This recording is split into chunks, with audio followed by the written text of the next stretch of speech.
A very good morning. I am waiting for the conference organizer to make a few comments.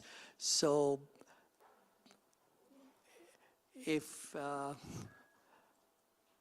there she is. The floor is yours, ma'am.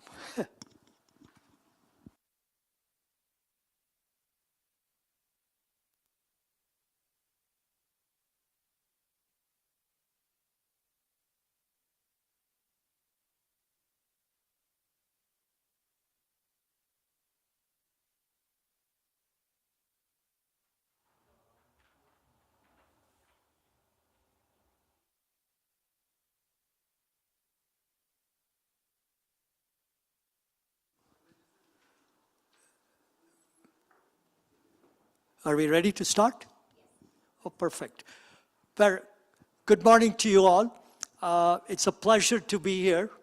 And bioplastics is one of my favorite topics. I am a teacher by profession. I'm the professor of chemical engineering at Michigan State University. So if you find me getting into a teaching mode, telling you what you should know or shouldn't know, please excuse me right at the beginning. You know, professors always tend to be like that. They treat everybody as students. And I don't know if, Teresa, you got my first slide. I want to introduce myself with this slide, if she can put it up. But in 1989, now think back, many of you are probably not born, right? This professor, he had a lot more hair, presented a paper which was published in Kunststoffe, the German plastics magazine. It was called Biopolymers. It's in German, and hopefully we can organize to get that to you. It appeared in the Bioplastics magazine issue as well. I will make sure you get that. In that article, 1989, I have exposed the view of biodegradable, bio-based, compostable polymers. Yeah, if you have looked at Kunststoffe, it is this fat journal, and there were, I don't know, hundreds of articles. Mine was the only one on this subject, and rightly so, nobody ever bothered to ask me anything about it after that. Fast forward today, we are into the bioplastics, and certainly delighted to see so many people.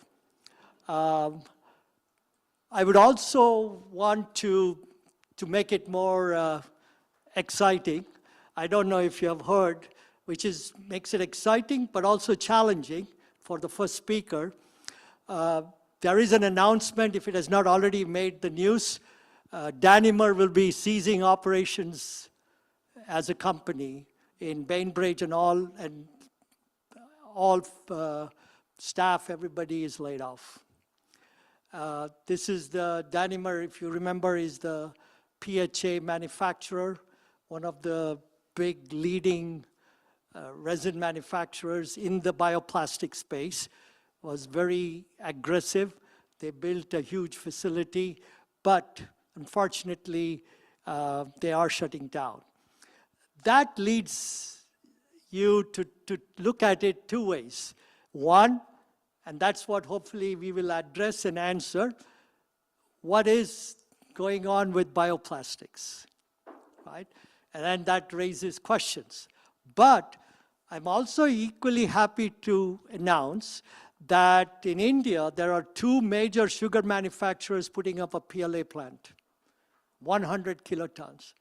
So bioplastics is not going away. And PHA, of course, will continue to be there. You know, CJ Bio, Kurari, there's a lot of manufacturers who are very active, and there are several in the US too. So I just thought it would be useful to give you both news and be prepared to answer what do you think is going to change the direction and how things are. And the organizers generally send me a bunch of questions, which I don't think I'm going to read. I will ask you the questions based on my own, not you, but I will ask the questions based on my own experience. But the first speaker, there's one other note to all of you. I have your bios, and it's generally expected that the chairman introduces you with the bios and all. So if you'll forgive me, I'm going to go outside the box. I'll introduce your name, whoever is the speaker. Hopefully I pronounce it correctly. And I want you to take the first few minutes to tell us about yourself. What makes you, don't feel shy, whatever makes you good, better, I'd like you to tell about yourself and then get into the presentation. I'd rather you tell about yourself than me tell about you. And so if you would permit me, that's the protocol I'm going to follow with all speakers, okay? So the first lecture, is this the title? I don't think so. The first lecture is, yes, that's what I thought it was, is going to be from, you'll have to let me, it's natural plastic, that much I know. And the speaker is going to be Catherine Carrillo, who is the founder and CEO of the Natural Plastics. And welcome, Katerina. Please join me in welcoming her. Thank you. And are you ready, right? You're going to tell us a little bit about yourself. Okay. Wonderful. And you have to address now why you think this news we heard about Danimer shutting down is going to make no dent in bioplastics. Thank you. Okay, this one works. Being the first one is always a challenge. Like, I need to test the things, need to present myself. But thank you very much for that. You were right. Natupla works in Spanish, natural plastic, also works in English. Well, English, natural plastic, in Spanish, plástico natural. My name is Catherine Carrillo. I'm the co-founder and CEO of Natupla. We're based in Colombia, and I think that's something important to mention to introduce what is going to be your talk about upstream innovation, integrating bioplastic into the circular economy. And I hope that after this session, I can bring you some insights from what is happening with bioplastics in Latin America, and specifically in Colombia. A bit about my background. Well, I'm an industrial engineer and work on the business development part of the business. But I'm really highly interested also on the technical side of everything that has to do with bioplastics. So if we can have some nice conversations after about the technical stuff of this, happy to share some things. All right, so the pointer works. So we have on the agenda first, I'm going to talk a bit about bioplastic in the circular economy, general concept that I think we are all familiar here with. I'm going to show you some of the development cases that we had in Natupla and a bit about the bioplastic market in Colombia, some insights that I want to share about market research that we did. So first, circular economy, I think we all know already at this point what it means. Instead of the traditional take, make, and dispose model, this approach tried to keep the materials inside the loop and to use them as long as possible, regenerating natural systems and eliminating waste by design. The thing is, like, how can we apply this from different contexts? So for me, it was interesting. I had the chance to live also for a while here in Germany, and it has been interesting to see how we understand circular economy in a different way and what is the state in which we're currently. So for example, in terms of policy, in Colombia, the strategy focuses on waste management, sustainable production, and social inclusion, particularly for informal waste pickers that are at the forefront of all of our recycling system. However, the enforcement and funding remain a challenge for this recycling system. Germany is aligned with the EU directives, prioritize waste prevention, recycling, and resource efficiency, and it has strong policies supporting the the work also with the industry. In terms, for example, of the infrastructure, Colombia relies heavily on informal waste pickers with limited formal recycling infrastructure. Renewable energy is something that we are still starting working on it, while Germany boasts different advanced sorting and processing facilities, integrating renewable energy and circular practices along the whole at industrial scale along the whole chain. In terms of the culture, for example, for us is a tradition to reuse, repair, and it's often driven by necessity. But the awareness of circular economy concepts is growing, but it still remains in process. While Germany has high environmental awareness, extensive public education, industries focus on sustainability and resource efficiency. So something that here can be amazing, like a company called Reforb, or like this idea of repairing your stuff, for us is quite normal, and you can do it like in any corner of the city. It's normal to find someone that can like fix your iPhone. In terms of the context, once again, Colombian circular economy is driven by economic necessity, rich biodiversity, and climate vulnerability. In Germany, as an advanced industrial economy, follows strong regulatory frameworks prioritizing policy driving, innovation, and high resource efficiency.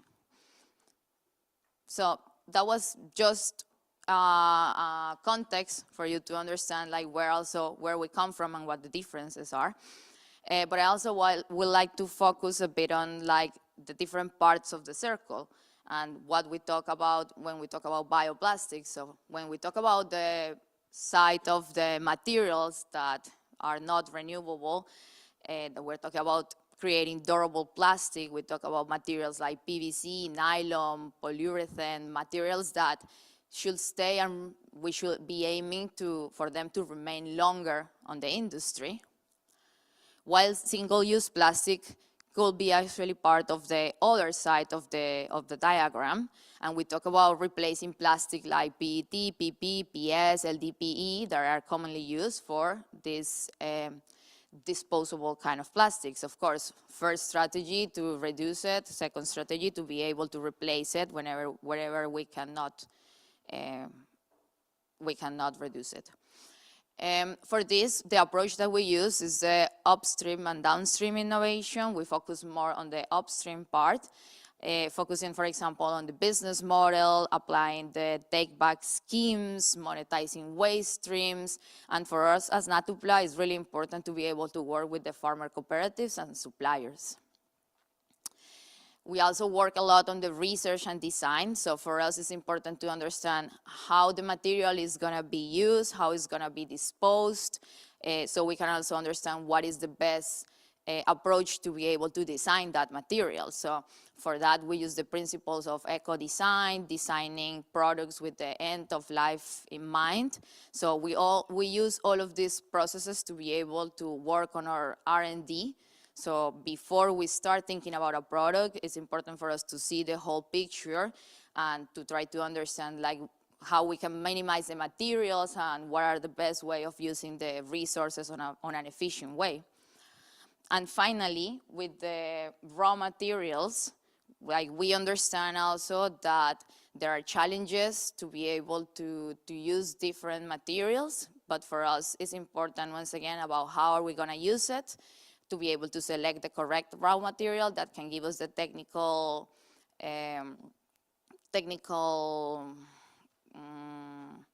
how do you say it in English? Well, will meet the technical criteria for the product that we are creating. So there is like a huge support from the bioeconomy section in Colombia to be able also to use the renewable materials that we have available in the country, and also the byproducts of the agro industry. So in Natupla, what we do is to create and to design bio-based and compostable materials that can improve sustainability in the polymer industry.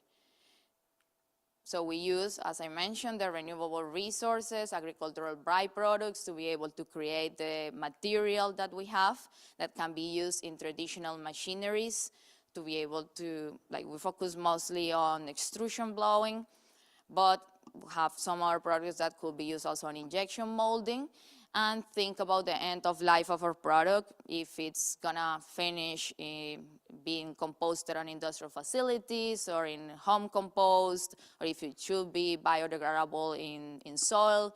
So all of this we keep in mind to be able to develop what we're doing. So this is the first case where we produce bioplastic made of cassava. Cassava is an interesting crop to be able to grow it and to produce this kind of materials made of it, because it's a highly sustainable crop, particularly in Colombia, due to its ability to grow in diverse climates and poor soils with minimal water requirements. This makes it as a resilient and low impact option for bioplastic production.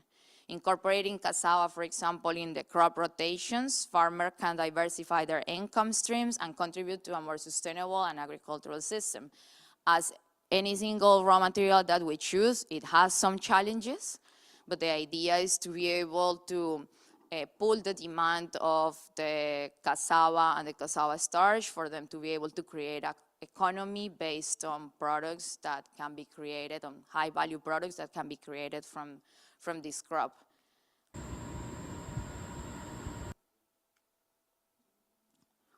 Here we have another example of something that we worked over the last year that is also that is a bioplastic made of cocoa waste. I don't know if you know, but 90% of the cocoa fruit is typically considered waste, and only 10% is actually used for the chocolate production. At Natupla, we have successfully collaborated with a company that processes around 30 tons per day of dry product. So we have availability of this kind of material to be able to produce the bioplastic. And we produce semi-rigid and rigid materials with different cacao content. By transforming this underutilized byproduct into sustainable alternatives to conventional plastic, we are not only reducing waste and environmental pollution, but also creating an economy for small producers that can create also like intermediate products made of cocoa waste.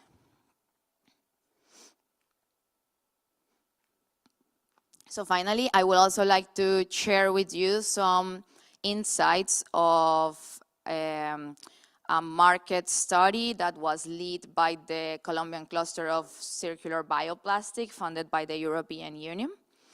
We have several factors that are encouraging bioplastics industry to grow in Colombia. So in terms of political factors, we have politicals that are starting to use ecological and sustainable industry as a flagship for them to put like this kind of topics on the government. We have economic factors aligned with social factors where consumer preferences for sustainable and ethical and healthier products are growing, but also where economy that is growing and people have more available money to be able to spend in products that are more sustainable. It's also heading in that direction. We have several technological factors that are also helping to create new and to create research and development in the country that is also able to create new products that are more affordable for people. Regarding the legal factors, the government have been enacting regulations to ban plastic and promote alternatives that are based on recycled plastics or bioplastics. And of course, there is also an environmental awareness growing. We have here a bit of the market projection in Colombia that is also resembles the growing in Latin America, the expected growing over the next years.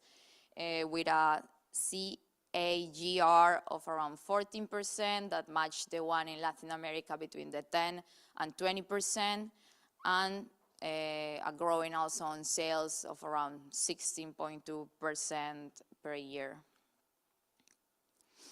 In the sector, we currently have like what is characterized. The companies that you can find on the sector are more like local projects that are trying to take advantage of these agricultural surpluses, but there is not a manufacturer of bioplastic in Colombia at a large scale. We have a company that is soon to start producing PLA locally as well, but still on the process. So this is important because most of the bioplastic that we currently have in the country are imported, meaning they have a really high price that make it to compete only on niche approach. So with the current ban over bags and single-use plastic in the country, most of the alternatives that you can find to be able to replace this are for a niche approach and especially used on the bags for large supermarkets and for packaging. There is also an opportunity to be able to work with different stakeholders to join with producers of different materials like hemp fiber, pineapple, cassava starch, cellulose, among other things that are also produced in the country and at the moment that are being, don't have any value because they are being thrown as waste, and post-consumer programs. As part of the bioplastic sector requirements, there is a need of education and awareness. So we need more people to understand what is plastic that is bio-based, biodegradable. There is a lot of greenwashing and marketing that is not being accurate at the moment, so it's creating a lot of confusion. But we hope that with the regulation of the new law, this is going to become clearer. There is a lot of, there is an initiative, for example, of GIZ that is helping to provide insights to the Colombian government to be able to regulate better what it means to have a bioplastic or what criteria does need to be met to be able to call something biodegradable or compostable. So this is something really important that we are currently working at the moment. As I mentioned, circular economy associated with social improvement of people. So articulating with social sectors to be able to work on alliances that work with vulnerable populations. It's also important for this kind of for this kind of projects, and investment and venture capital that is also necessary to be able to grow companies like ours that are also starting on this journey. There is also some opportunities that are important to highlight. The single use for great transformation. So as I mentioned before, we are mostly using single-use plastic for the bags or the bags that are used in supermarkets, but there is still a huge opportunity for the consumption of beverage and food, for the agricultural sector. This is something that is still not being explored in the country. There is also great opportunity for long-term use goods.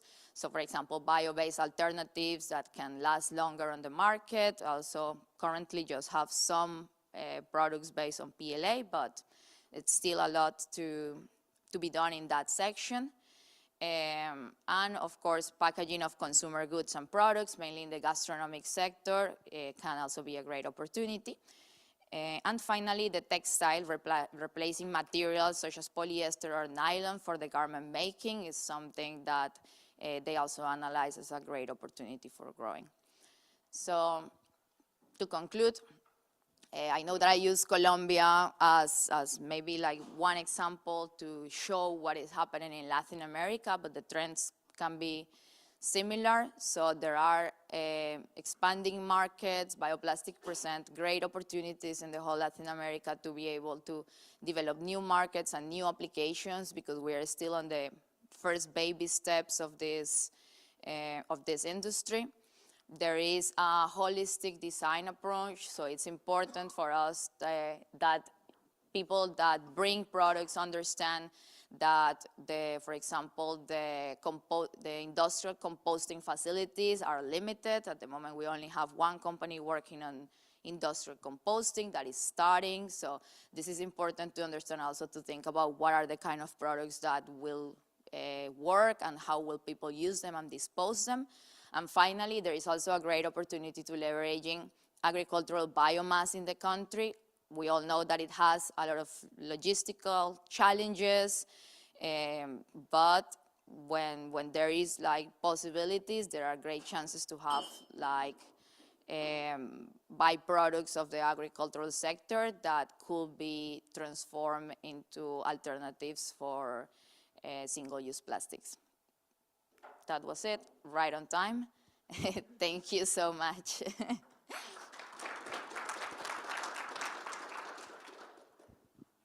Any questions? That's all right. That's why they have a professor as a chairman, right, to ask the questions. So great talk, Caterina. In Colombia, there is a company called Carvello, who do a lot of work in paper products and coating. Is your company involved with them, or do you even know of them? Can you repeat me the name, please? It's Carvelho. I No, don't have it in my mind. No, okay. I don't have it in my You mind. should connect. I should get. So then the second question is, clearly for bioplastics, you need regulations or people understanding and executing on regulations. We have ISO standards on biodegradability, compostability. I didn't see you utter the word compostable. You just left it at biodegradability. What is your company's thinking and the thinking in Colombia vis-a-vis biodegradable versus compostable? And do you see regulations being put in place? That's an interesting one. As I mentioned, the industrial composting industry at the moment is not working really well in place. So from the stand that we have is that we are not aiming to work on industrial composting materials, but rather on home composting materials. Because they need lower requirements to be able to compost. That ones and the ones that are entirely biodegradable in soil, because they have great opportunities as well on the agricultural sector. When you don't have a strong infrastructure that has the possibility to manage well these kind of residues, they can end up being actually adding to the problem.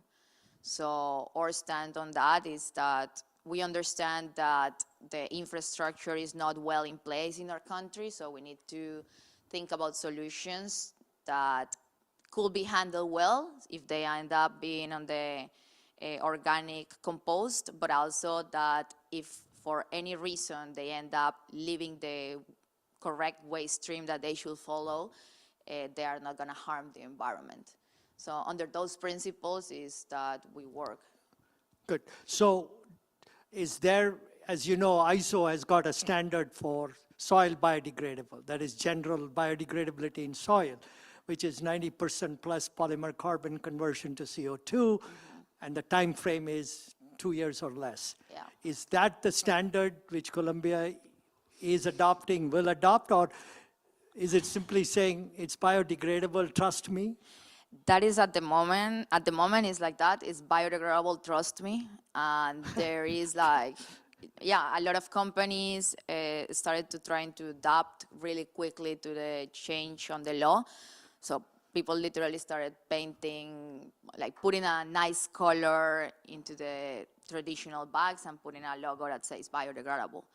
But when you know how bio-based, biodegradable, or compostable plastic looks and feels, then you understand that this is actually traditional plastic that is just has one, like an ink. So at the moment, the law mentioned that needs to be biodegradable in 3 to 4 years, but it doesn't specify it, like what does it need to meet to be able to put that on a product.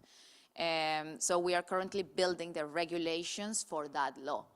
And with that, there is a lot of universities and initiatives that are working on providing this information to the ministry for them to be able to regulate it on a stronger way.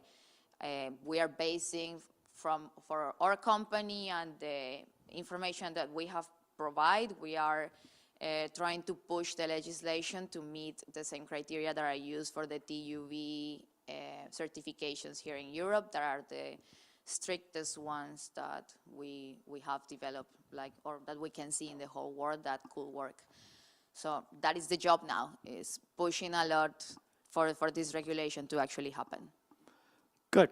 I think it is very important. I know there are more speakers. This is the topic of bioplastics. And in '89, I talked about biodegradability. I'm still talking about biodegradability, and I worry nobody still understands what it means. It sounds good, feels good. Trust me, it is biodegradable, but there's a lot of products which are mislabeled, does not meet specifications, although there are standards, there are certifications, and causes confusion in the marketplace. So, good for a discussion. Would love to have you participate in it. But let's thank Katerina for an innovation talk and setting the stage. And glad to know that Colombia is active in the space. I cannot stop without mentioning that I was in Colombia 6, 7, I lost track of time. And I spoke about the same biodegradability standards in that conference in Colombia. And there were 2 universities involved, and I haven't seen much progress after that. So hopefully I am enthused that there is somebody young who is willing to take on the mantle. So thank you, and thank you for your lecture. Perfect. Thank you so much. Okay. Shall we move on to the next topic? Do I have Millard? Oh, there you are. I thought I saw. Okay, this is, Millard comes from TNO, Netherlands, a great research institute, which I happen to know and interacted with. It's going to be difficult for me to not say I don't know anybody. If you live long enough like I am, you probably meet everybody in every institute. But this is a different topic. It's a very appropriate topic. It talks about applying machine learning to polymer design. And this is the future. AI, as you know, has taken over every computer system you have has got AI learning built into it. The future is to use AI to run your composters, to design for polymers. And TNO is in the lead on this. I've seen several articles and things. So it's exciting area. This is the future. So let's introduce yourself, what TNO does, and then the platform is yours. Thank you very much. Hello, everyone. Good morning.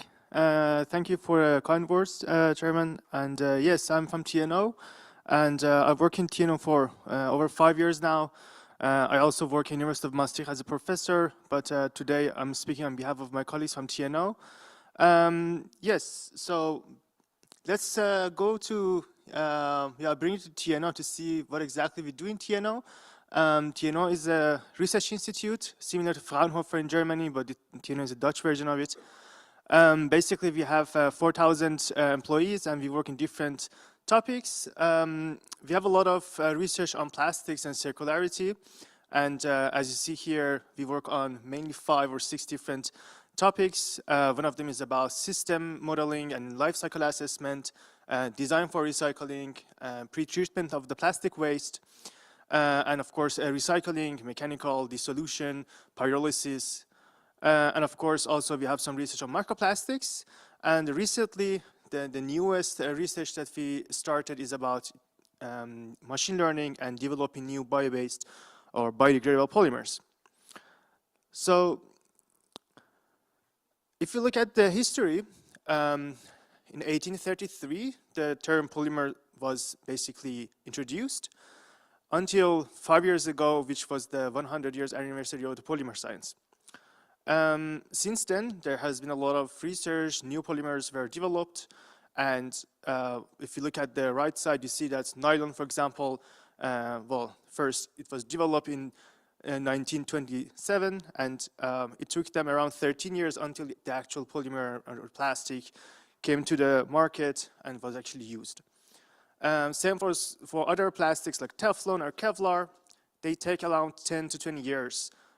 So we have a new polymer available in the market. It takes time. Now, especially with our circularity talks and sustainability and the carbon neutrality, we have to hurry up. And doing the same thing that we used to do in the past is not going to be helpful. So we thought, let's use machine learning and generative AI to help us develop new polymers. Developing new polymer is a bit more difficult than other kind of, let's say, pharmaceutical or organic compounds because they are complex in terms of the structure, and therefore, if you want to build a new polymer which is future-proof, the complexity should be captured, and this means we need a very strong, robust machine learning model and good infrastructure to do so. We made PolyScout around 2 years ago, and basically what it does, it captures all areas of polymer production and development. So first, we have a database. The database is from data captured either from literature or generated through our own experiments. We have a model which we try to predict the structure-property relationship. And of course, when we make a new candidate, we synthesize in the lab, and we test if the property predictions were correct. So let's see how PolyScout works. When you start this research, you want to make new polymers using machine learning, there's a lot of challenges. The first challenge is the data fragmentation. What it means is there's a lot of data in literature, there's a lot of data in your labs. Collecting them, standardizing them, and making sure there is no outliers is a difficult task. So for example, we had to collect the data from literature and we have to curate them, and there was a lot of mistakes in literature. We had to talk to the authors, hey, is this actually correct? And they were like, oh, we made a mistake, sorry. So these things happen. And we had to make our own labs so that we had to generate or develop new tools for high throughput synthesizing abilities, as well as going to the representation of the polymers. It's very difficult, as I said in the first slide. Polymers are not just a simple compound. To explain to the model what is the polymer and what is their structures, it takes a lot of effort. So for example, you need to make what we call a fingerprint. A fingerprint is a sort of a string which explains what a chemical structure of a polymer is. But also we have to include some physics in the model so that it's not just based on data, but also it follows some polymer physics knowledge. And next to that, we have to validate them. So we have to actually make polymers which are safe and sustainable. They are not too expensive. There is feedstock available, and of course, it should actually meet the requirements of the applications. So this means we have a lot of work to do. How do we do this? So I mentioned the requirements of the application. So we have a big list of commercial plastics on all of their application in our database, and that is what we call application property metrics. So as the name suggests, we have a big list of around 100 to 200 different sub-applications. So if you look at this donut in the middle, we have different plastic types, and going outwards, there are the types of processing, applications, sub-applications that we could find in the market so that we can make sure we choose a right application, we have the properties, and we develop a bio-based or biodegradable plastic for those applications. So we have now a database which is an online platform, and if the, let's say, commercial companies come and say that, okay, I have a bumper of a car, I want to make a bio-based plastic, then we have the properties, we can help them. And at the moment, we have been working on textiles and packaging as the first use cases. The second step in our workflow is the data collection. So when we talk about data collection, we either have to collect data from literature, or we have a script that can actually collect data from text in scientific articles or patents, etc. And of course, in order to capture all the information, it's just not the numbers, but also we have to find the right chemical structure from the articles, and we have to feed it to the tool so that it knows what information corresponds to what kind of chemical structure. And at the moment, we have around 6,000 polymers in our database, and it's growing continuously. So if I look at the database, we have around 35 to 40% polyesters, up to 20% polyamides, polycarbonates, polyurethanes, and other plastics. If you see here, our priorities are polycondensates because they're easier to make from biomass compared to making a polymer from making a polyolefin, for example. So if you look at here, we also collect data with our own experiments. We have, for example, high throughput screening system where we can measure these list of properties within a couple of seconds. And it's very important because we don't want to spend time and effort and generating new data using the conventional tensile method, for example, or we can try to measure many samples parallel to each other.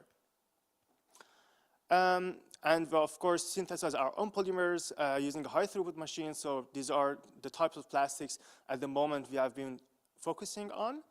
And the list continues. As we speak, we are synthesizing more polymers and validating our model. And in terms of topology, we have mainly focused on whole polymers, but also we have some random copolymers and block copolymers.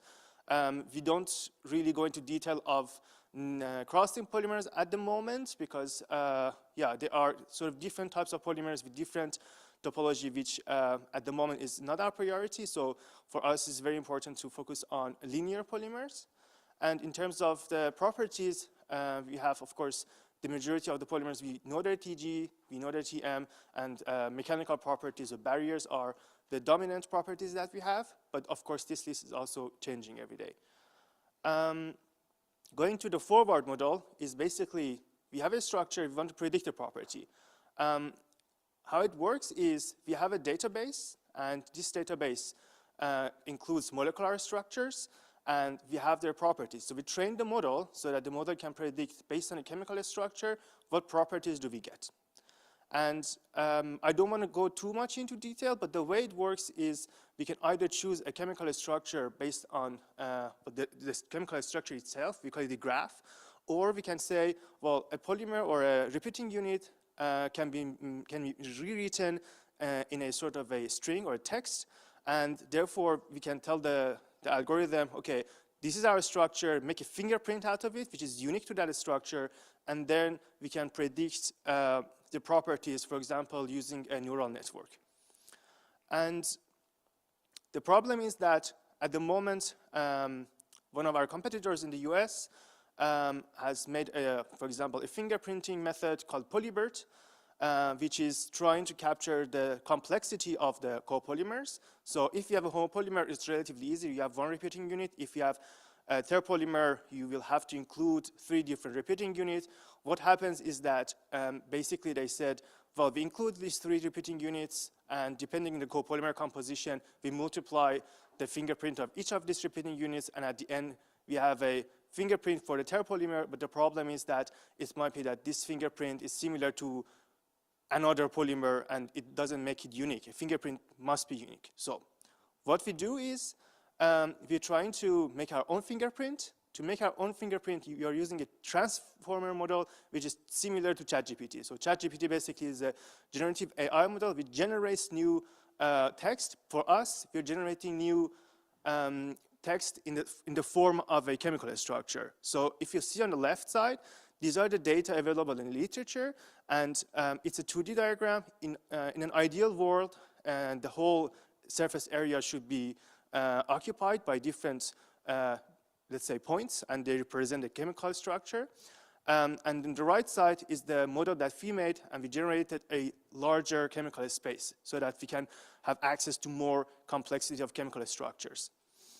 And if you want to predict a property, as I mentioned, we have a chemical structure, and this chemical structure has a string that is unique to that structure. We call them smiles. So you see, for example, COO, C1, etc., that represents a polymer structure.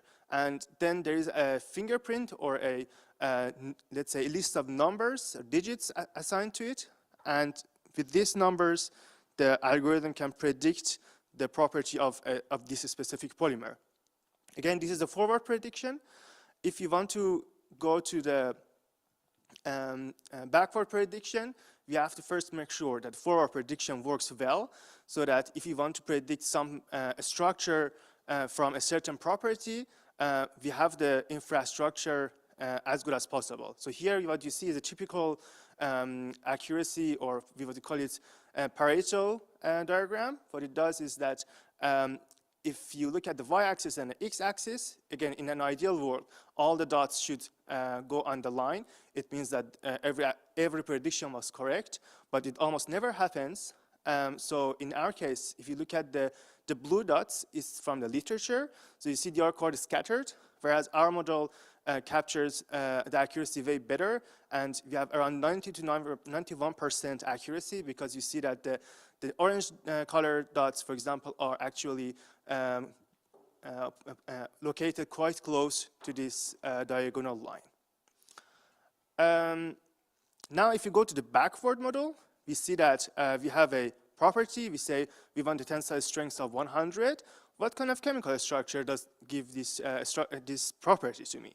So what we do is we have this database of the, let's say, properties that we have, and we can say that we have a long list of monomers, and this list of monomers can be either monomers that are in the lab or they are commercially available. For example, we know the TRL, we know which company is making them, and therefore we can say what kind of chemical structures of a polymer can we make from these monomers. So for example, if ethylene glycol, we know all the polymers that you can make from ethylene glycol.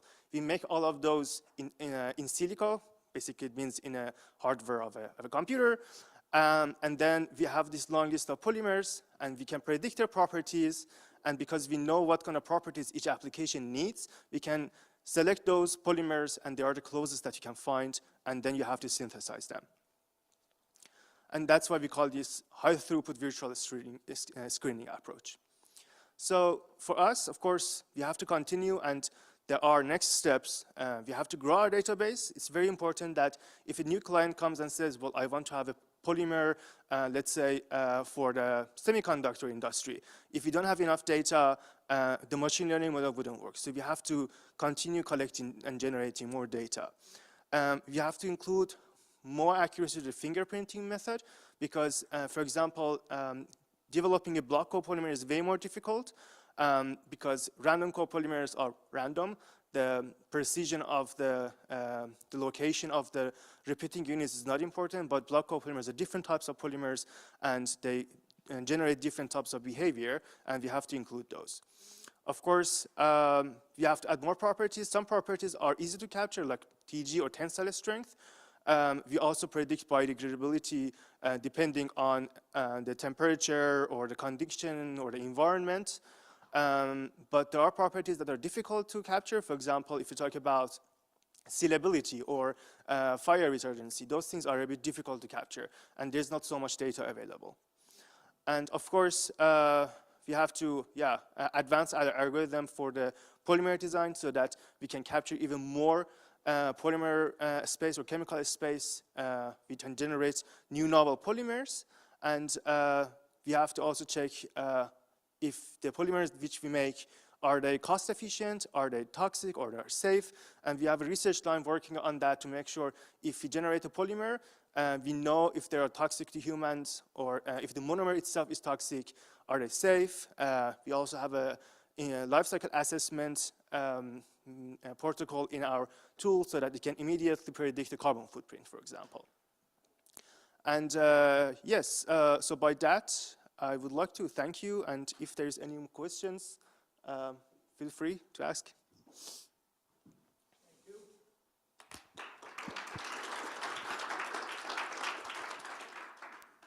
It's almost like the door opened for you to exit. Okay.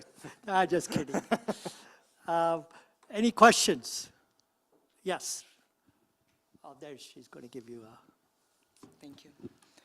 Thank you for your presentation. I have one question. So you mentioned that normally in your model, we ask or we set a property and then we got the molecular or the right polymer. Could this work in the other way? like I have the molecular structure and I want to predict some properties, especially when you talk about time-consuming analysis or very expensive properties. It's possible to do this way also?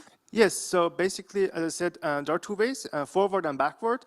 The forward means you have a chemical structure, you predict the property. Backward is you have the property, you predict the chemical structure. Forward method is easier because it has been more topic of research. You can even maybe use molecular dynamics, but machine learning is more accurate. Backward method is a bit more complicated, but that's something that we have already developed, but we're trying to perfect it. So shortly, yes, it's possible. Perfect. Thank you. Any other questions? Yes.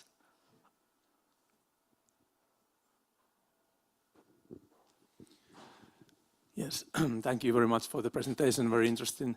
So I have a question about your database and what you can do in the future, and this is related to probably other materials than polymers. So thinking about the final applications where you have more ingredients, of course, including also inorganic materials like fillers that are included. So do you have models to play around with the database with other materials and using, for example, principle of using composite materials?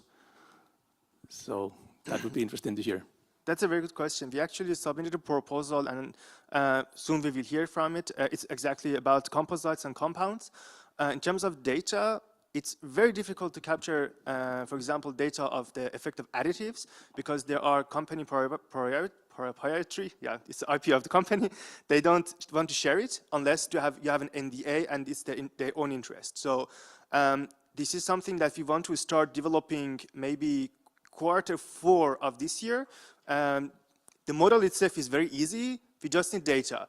And at the moment, we are also trying to use a script to capture data from technical data sheets. For example, if let's say Sabik says we have a compound from PP and it has certain additives, we can use those numbers to train the model. So we use the same additive in, let's say, PHA to see what the properties are. So shortly, yes, it's in our radar, but we haven't started this yet. Any other questions? If not, I will ask just one simple. This is great. You're covering the entire polymer landscape.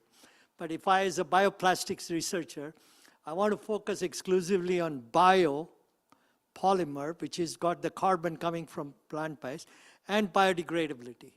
So do you think that it's possible to not, you have said I want more compounds, would it be possible to tune it down so that you just select these and then create a model for an AI interaction with it? Yeah, that's a very good question. So when we first started this PolyScout model, our main priority was bio-based and biodegradable. At the moment, in terms of bio-based, I mentioned that we have a list of monomers which we can use to generate novel polymers. We know what kind of bio-based monomers exist. We can even say if you have, let's say, starch, what are all the monomers that you can get from starch and all the polymers we can get from that. And therefore, we can say, okay, we have a new polymers which fits your requirements. Do you want it bio-based? Yes. Then I can give you all of the sources that you can use to make that polymer. In terms of biodegradability, yes, we are working on that. I think by the end of the year, we will have a fully functional model that can predict biodegradability in terms of environment. So if you have a polymer, let's say a novel one, we can tell you how much time it takes for the polymer to have a certain weight percentage loss, and what kind of enzyme you should use, what kind of temperature, pH, etc. So it's not just saying, is it biodegradable or not, because that's not our interest. We want to tell you exactly what happens if you put this in soil, for example. Perfect. That you don't need researchers then to make things, right? You just go to your model, ask ChatGPT, what should I do? And the company has a polymer to play with. Wonderful. Any other questions? If not, please join me in thanking. Thank you. Okay. Unusually, I'm on time, which never happens if I take the chairship. But the next talk is to be given by Burke. I think I've met you the last time. It is navigating the landscape of evolving standards, policy, and regulation. This is a contribution from the ISCC Plus standards. How do you define it as systems of to that?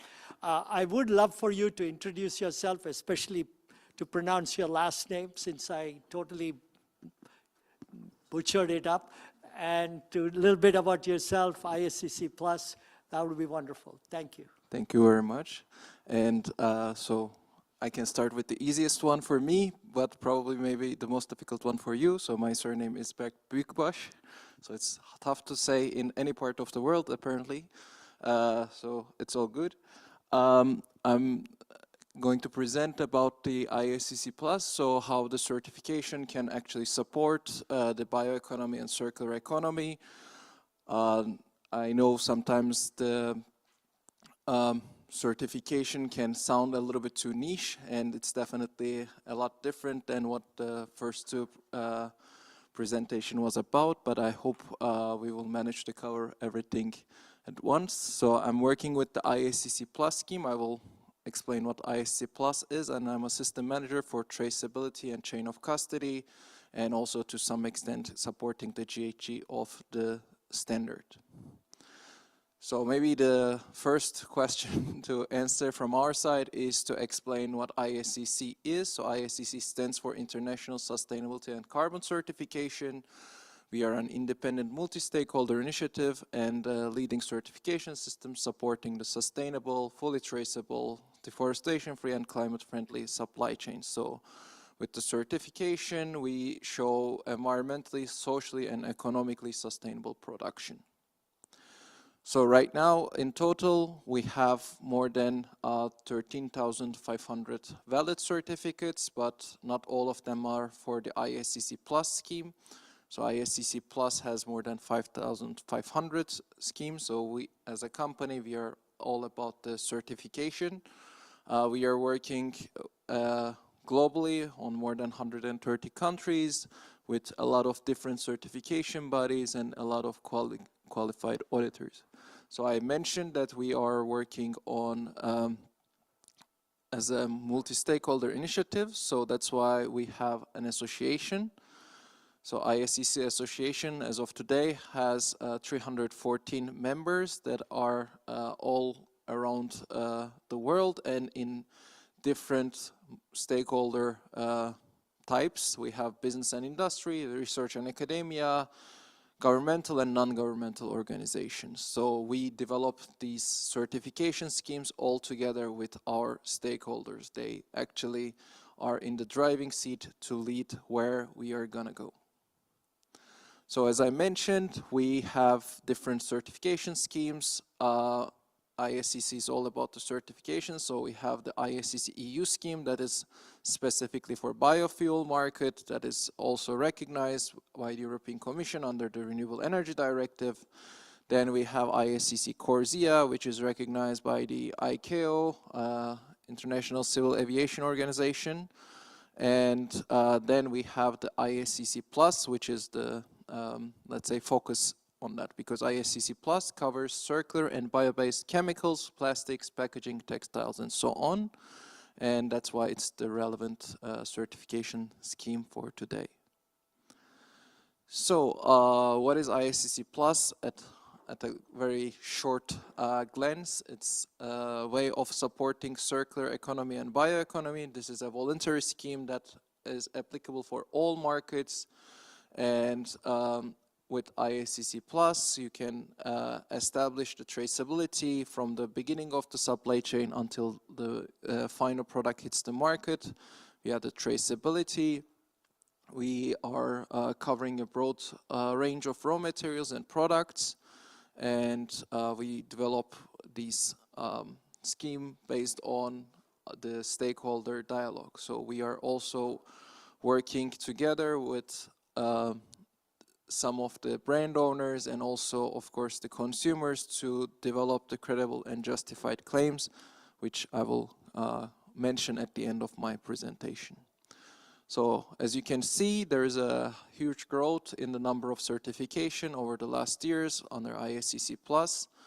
So we already hit the 5,600 mark by March, and it's continuously growing, and there's a reason for that, because the landscape for the certification is actually broadening.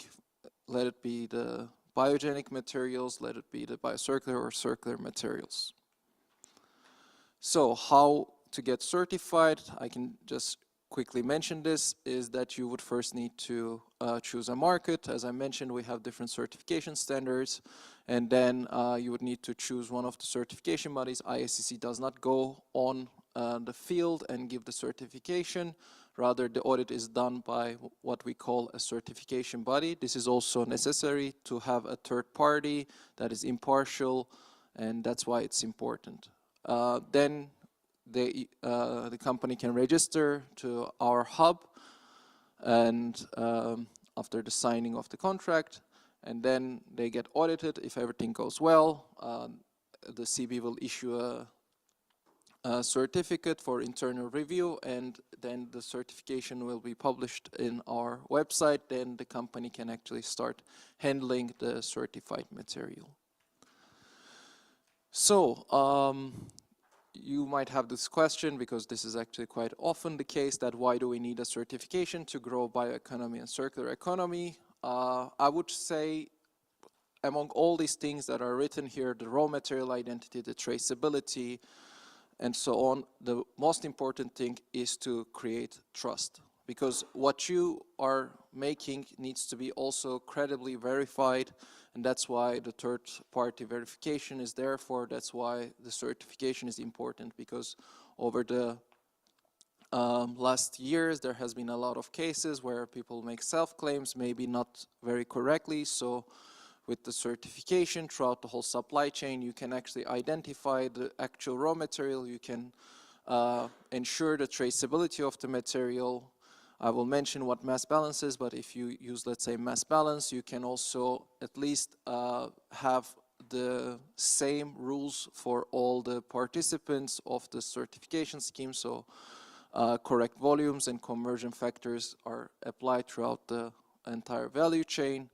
And then you have also the option to communicate the carbon intensity, and with ISCC, I will show you our principles in a moment, but you can ensure that there is no deforestation for the biogenic feedstocks.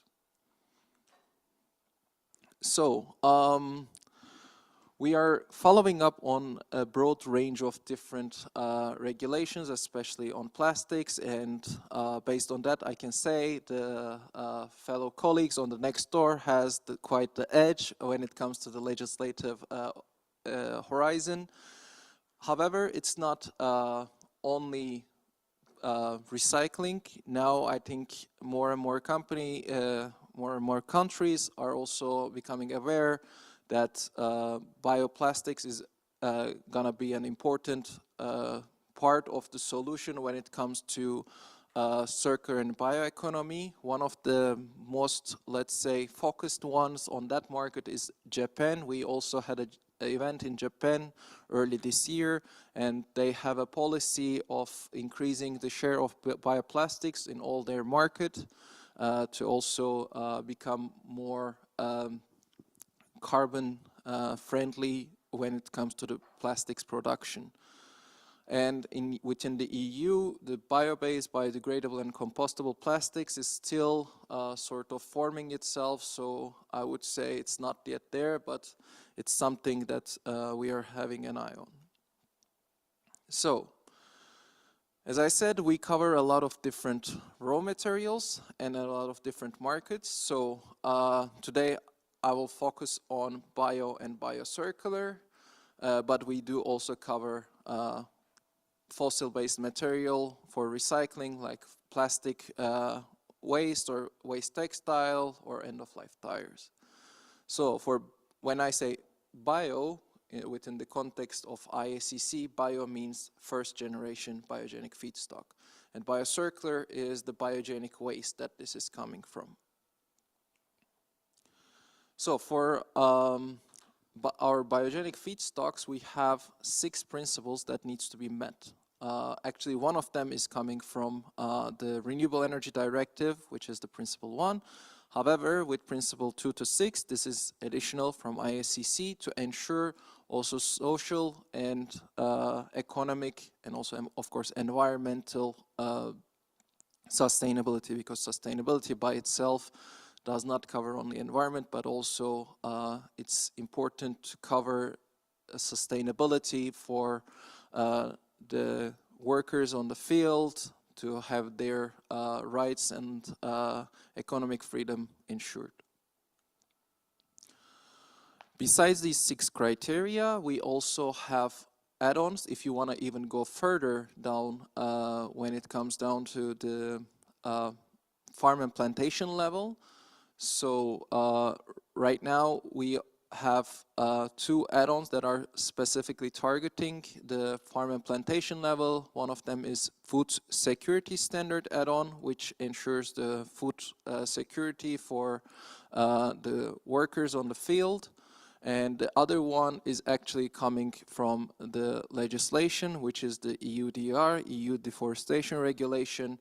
This is for that 7 commodity is relevant. Under ISCC Plus, we only cover 3 of them, so rubber, oil palm, and soy. And this is an actual add-on that you can use to ensure that those commodities that are coming into the EU are somehow got without any deforestation. So this is going to be mandatory by the end of this year. To show you how our supply chain would work, so it starts from the farm and plantation or point of origin, and then it goes on with the first gathering point or collecting point.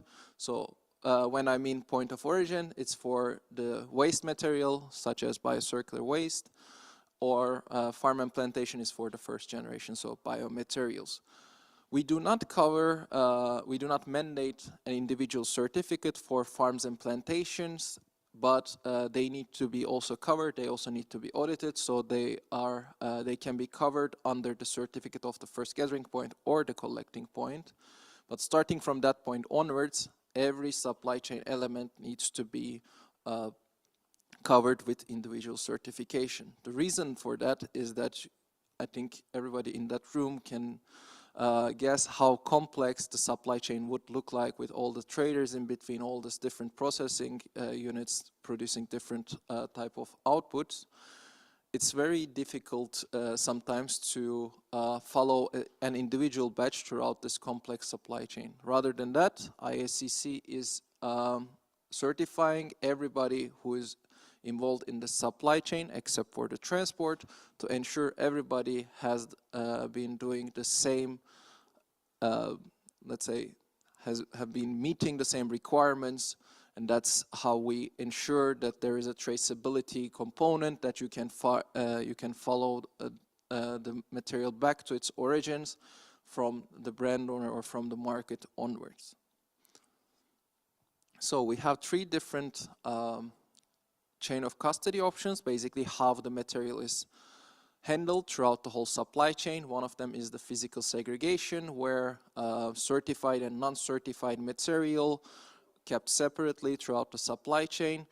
In this example, we mentioned fossil-based material. However, I think I should highlight that this is not only the fossil-based material, but as we mentioned with the ISCC certificate, there are additional criteria that needs to be met for farm and plantation level. And we have seen that not everybody is doing it, so that's why we are also distancing those kind of materials that are not meeting the ISCC principles, although they are bio, as non-certified materials. So if you are keeping those certified and non-certified biogenic feedstocks separate throughout the whole supply chain, also including the transport and storage. That would be physical segregation.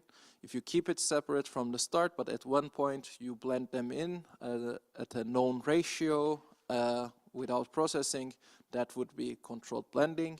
And mass balance is a method that you can actually physically mix, but you keep the amounts segregated on a bookkeeping basis so that you can ensure that the correct amounts are entering the supply chain.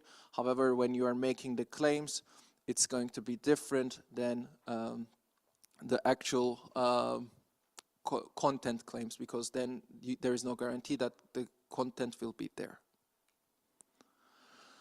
On top of what I have mentioned, we are also now developing ISCC carbon footprint certification, where you can actually talk about the product carbon footprint of the material. Especially right now, we are focusing on developing the materials that have the biogenic feedstocks as well as the fossil components.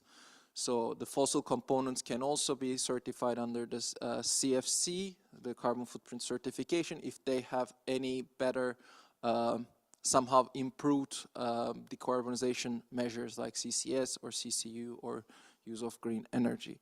So at the end, you can make a combined claim about the origin of the material and the product carbon footprint.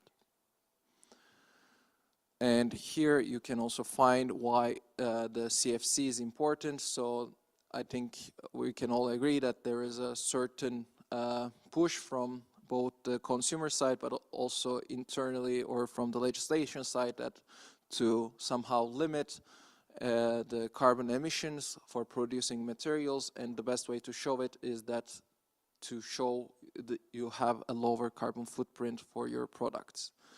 So also we are developing this because we have been asked quite a lot to be more compliant with the existing product carbon footprint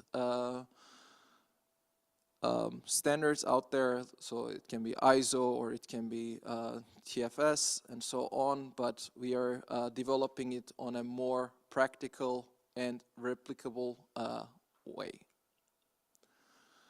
Again, going back to the claims, it's important to highlight a few points before I go into it.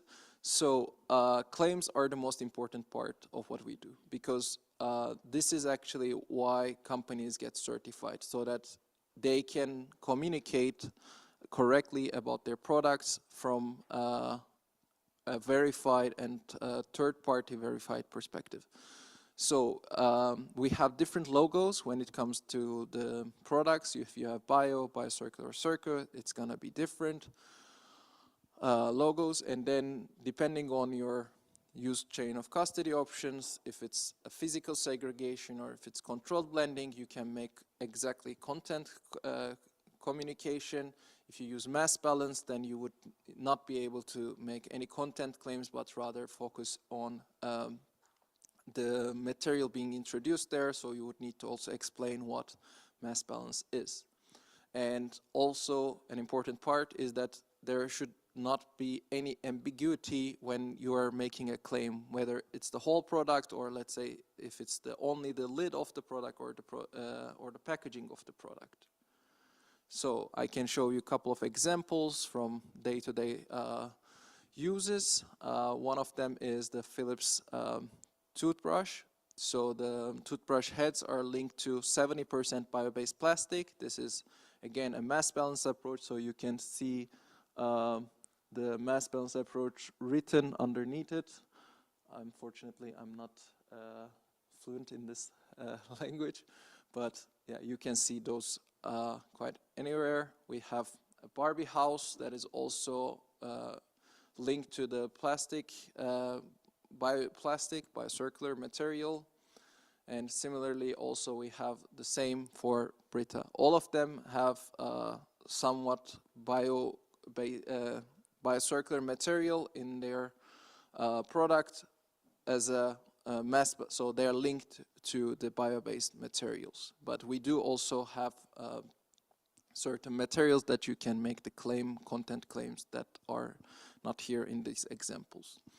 So for the brand owners, like I showed, who wants to make communication about their products, we also cover them under the licensing if they just receive the finished product that is already certified, but they want to communicate. And for that, we have the licensing in place, and licensees can still use the logos and communicate about it. This is also important to inform the consumer about the materials that they are buying. When it's certified, we try to also support the brand owners as much as we can for them to communicate correctly. So right now we have more than 59,000 products on the market. We have also developing a lot in the licensing area. We are in the Amazon Climate Pledge Friendly program in Germany, France, Italy, Spain, UK, US, Mexico, Canada, Brazil, Australia, Belgium, Poland, and Sweden, and there are more to come. So you can find all the licensed materials in our license database, and you can see some of the licensed companies here. So this is just an example. And one last word on the Green Claims Directive, why also certification is becoming now more relevant, is that this Green Claims Directive is bringing in place a mandatory third-party verification for the claims of the company, for the companies to make. If they want to communicate any, let's say, sustainability claims, it needs to be verified by a third party, which is why ISCC or similar certification schemes are getting more and more important to make these claims, to verify these claims. So this is our licensing application process. I will not go into the details of that. And again, what ISCC stands for is basically starting from traceability and raw material identity, and same rules for everybody in the supply chain to ensure a credible and verified claim for the certified products. If you would like to join us next week, we have the ISCC Plus training if you want to learn more information, and we have an open event in the called Technical Stakeholder, which is going to take place in September. So I would like to thank you all and for your patience. So questions? Thank you for your excellent presentation. I have a question about the commodities, the first part of this, about the palm oil, one of the third commodities that you verify and certify. My question is about the fraudulent activities. We started to be aware that that European market, that the used food oil is has been reclassified, and actually it's palm oil that is reclassified and then enters the EU market as the wasted food oil. I would like to ask you what kind of control measures do you have in your system to avoid such a situation, because this is in racing, and how is this taken by your organization or by your certification scheme in order to exclude or to verify? Thank you. Thank you very much. Yeah, it's actually a very good question. This is actually a big issue when it comes to fraudulent behavior. ISCC has its own integrity system in place. We have auditors that are working only with ISCC. That's how we conduct when there is any suspicious activities. We do on-site audits with our integrity auditors. We also have our complaint system in place that can also be done anonymously. So it's also allowing the person who is making the complaint to be fully anonymous throughout the whole process. So we do actually receive sometimes these cases, and we send our integrity auditors there, Usually it's the case for Southeast Asia, so we have some integrity auditors based in there as well. And if we find any suspicious activities, fraudulent behaviors, we have also our sanctions in place. You can be excluded from the system up to 5 years. And all these, let's say, if something came up and we detected this, all these companies are also shown in our website, so that it's publicly available information when those things happen. And we are actually now increasing more and more these integrity audits, especially in the Southeast Asia, because as you put it, it's an issue also for the bioplastics, but also for the renewable fuels market. It's even more problematic, I would say, because of the incentives. So that's why we are increasing our footprint there with the integrity, but also with educating again and again our auditors on site, because that's also an important part, that they should be able to detect that from the beginning. Any other questions? Yeah. Yeah, one additional question on renewable energy. By when do you think you can expand your ISCC Plus certification beyond feedstocks? That, especially in the chemical industry, you also can then certify green energy usage, green steam usage, or hydrogen.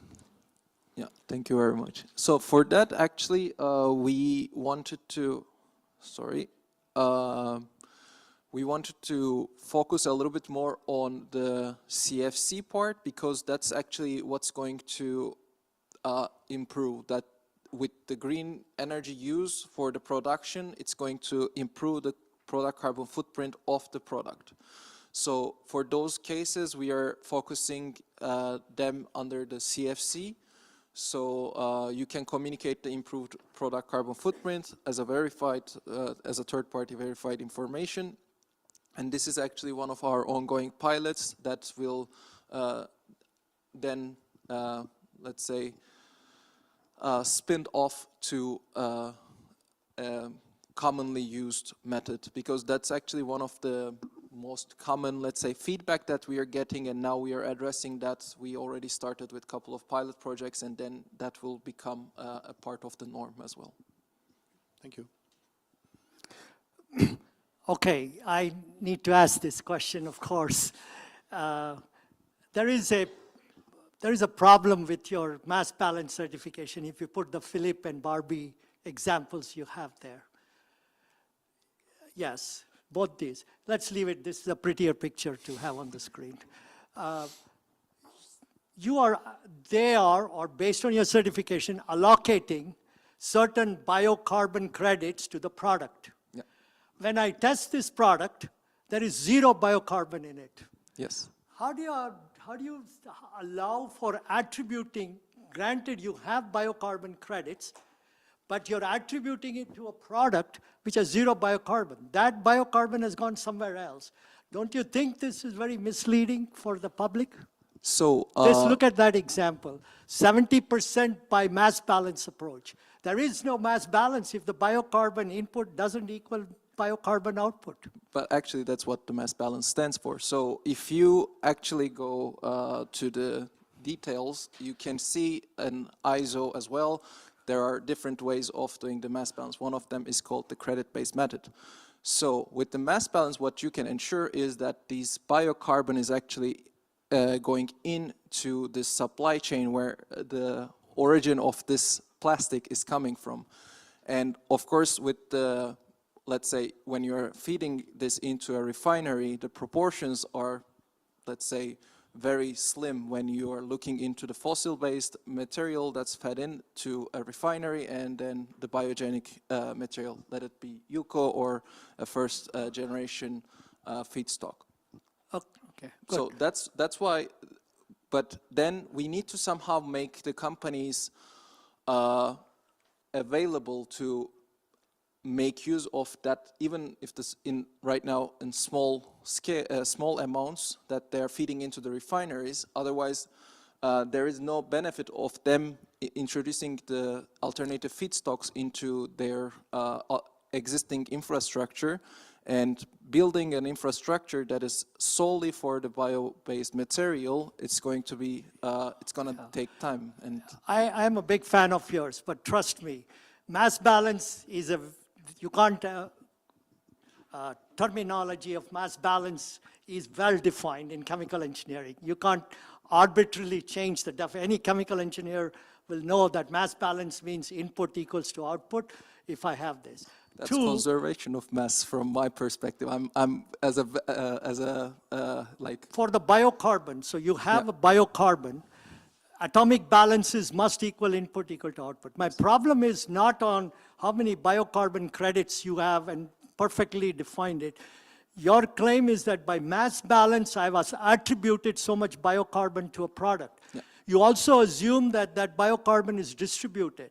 What if all of your biocarbon went to the residue or to the gases and nothing went to the product, but you're allowing the company to make a claim on biocarbon, which it doesn't have? We can experimentally prove there is 0 biocarbon in it. So how do you say I've attributed 70% biocarbon, and then you test it and there is 0.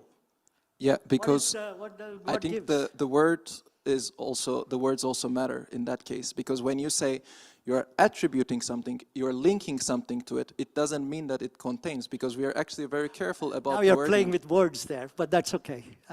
I mean, see I'm your not- point, but But that's how it is, because it's also how it is for the Renewable Energy Directive, that maybe the fuel is actually not bio-based, that if you do the C14 analysis, it's not going to be there, but you still account for the emission reductions under the Renewable Energy Directive. maybe That's I'm the a whole purist purpose. and who doesn't I- like these kinds of No, I completely get half-baked it. stuff in there. But the whole because, purpose of the mass balance is to actually make a demand, create the demand for this kind of that is alternative feedstock. futuristic, but right now. So what you're saying, if I correctly understand this, is I can grow palm trees or I can make biomass plantations in, say, Brazil, and I do whatever I want to my product, and I can take that credit and apply it to this and claim this is bio-based. Actually, See, this is that going to would confuse be- the whole issue. That would be bookend claim, which is not allowed under ISCC. You have to have the physical connection still in your supply chain. Very good. So there is no physical connection between your biocarbon and the product's carbon. I mean, in theory, if you put enough material into your supply chain, there would be. Prove to me one product which has got it. Anyway, sorry. As a chairman, I shouldn't question you. We have but- had the exact same discussion last year, so I'm quite Yeah. familiar at this point with this. And your answers are pretty good this time than last time. So, Thank you very so much. thank you very much for indulging in me. Great talk. Thank you. Okay. Now that I've got that out of my system, thank you very much. I appreciate that. I'm still a big fan of him, so. All right, so the last one is perfect to end this morning session. It's going to be on regulatory framework at the European level, and hopefully some of this will be addressed. So Alexander, I'm not going to pronounce your last name. It's very easy. It's Roeder. Roeder. It's Roeder, yeah. Say everybody, Alexander Roeder. Good. And so please Perfect. tell yourself a little bit to the group about yourself. Okay. And then the floor is yours. Thank you. Okay. I will try to make it short and not embarrass you by having to interrupt me at the end of my session in the middle of my CV. So I'm Alex Roeder, as written here. I've joined Plastics Europe 1.5 years ago, and I had very little contact with plastics in particular, or chemicals in general, before I joined Plastics Europe. So I was working in a cement and concrete business. I was working at an EPD program operator, environmental product declarations. Yeah, but they hired me because of my background in sustainability, in carbon management, and in associations. And so, yes, regulatory framework. I'm going to touch also a little bit on the topic of mass balance, and I'm also going to probably have some redundant information with the following presentation after the morning break. And before I start with the first slide, who has had a morning coffee today? Hands up, please. So relatively few people. That means I cannot go into the coffee break time. Thanks, that was all I needed to know at this point. Okay, so before I start with the specifics of the biomass-related emerging regulation, I would like to talk a little bit about the political context in general. And here, you may know, I guess most of you are based here in Europe. There is a new commission. They have published kind of their guiding document for this commission's term. In the last one, it was the European Green Deal, where we have a quote here on the left, which was very much about, yes, greening the economy and making it more innovative. Now we are talking more about competitiveness. So here you see this quote, this doctrine is simple and can be summed up in one keyword: competitiveness. And competitiveness, yes, but not at all costs. So there is this famous quote by Mario Draghi, it's not about deregulation, it is about ensuring the right balance between caution and innovation and ensuring that regulation is consistently applied within Europe. And we are very happy to see that this was not only identified, but also that this has already made its inroads into the documents that were published later on.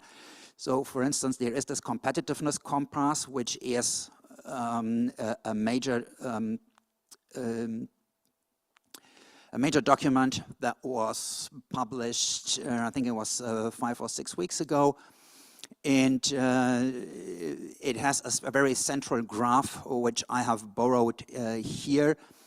And it outlines some basic requirements, which are coordination and simplification, some transformational imperatives, which are closing the innovation gap, a joint roadmap for decarbonization and competitiveness.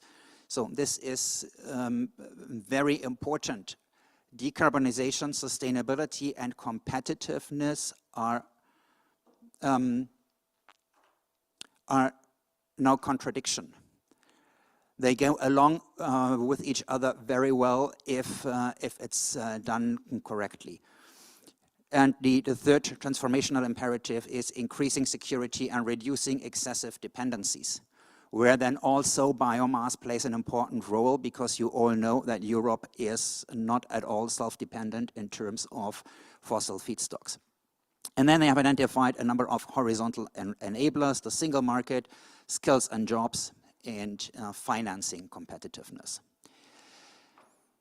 Then on the 26th of February, there was the publication of the Clean Industrial Deal, which is a framework to align climate and competitiveness under one overarching growth strategy.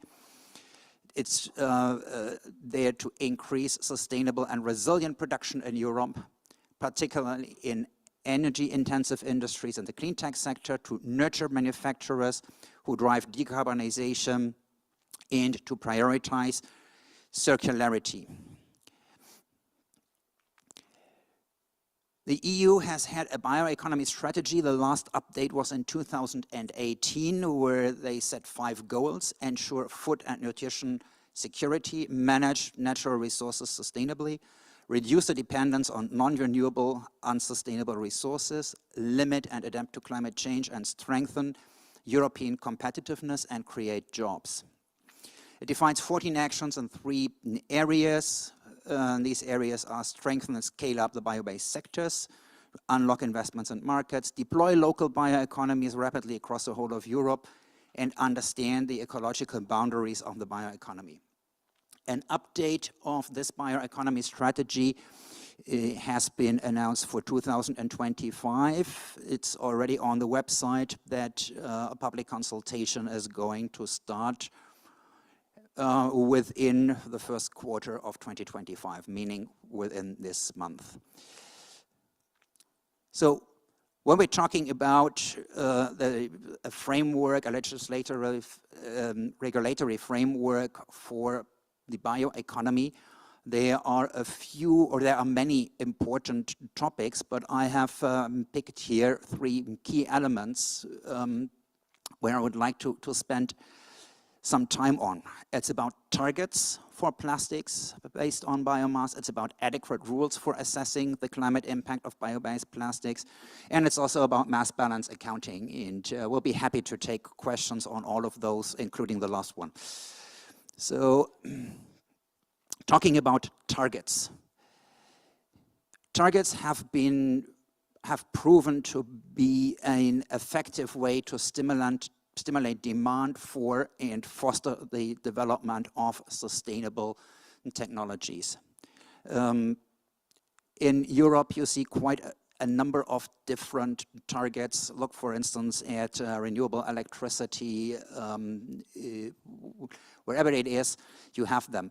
For plastics in the European Union, we currently do not have targets. There are only some for recycled, and they have recently come into force, and there are no for bio-based feedstock. So in the end-of-life vehicles directive there in the proposal that is currently being discussed, talk is about a 25% target for recycled feedstock, recycled plastics, sorry. And the packaging and packaging waste regulation, I'm going to talk about that on the following slides in more detail. But already there is a mechanism for a definition of target for bio-based feedstock, but there are still important questions around what kind of target would that be. Would it be for biomass only? Would it be for all sustainably sourced carbon, which may potentially include recycled bio and CCU-based plastics?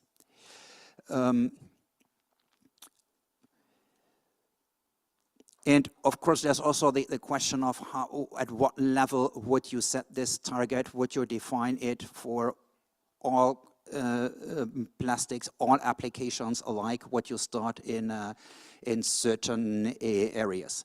At the moment, the thinking is, I believe, rather that the European Commission should start with packaging and packaging waste, because we have low-hanging fruit there, because of the large variety of plastics that are used, but also because in the PPWR, the packaging and packaging waste regulation, there is already a mechanism defined.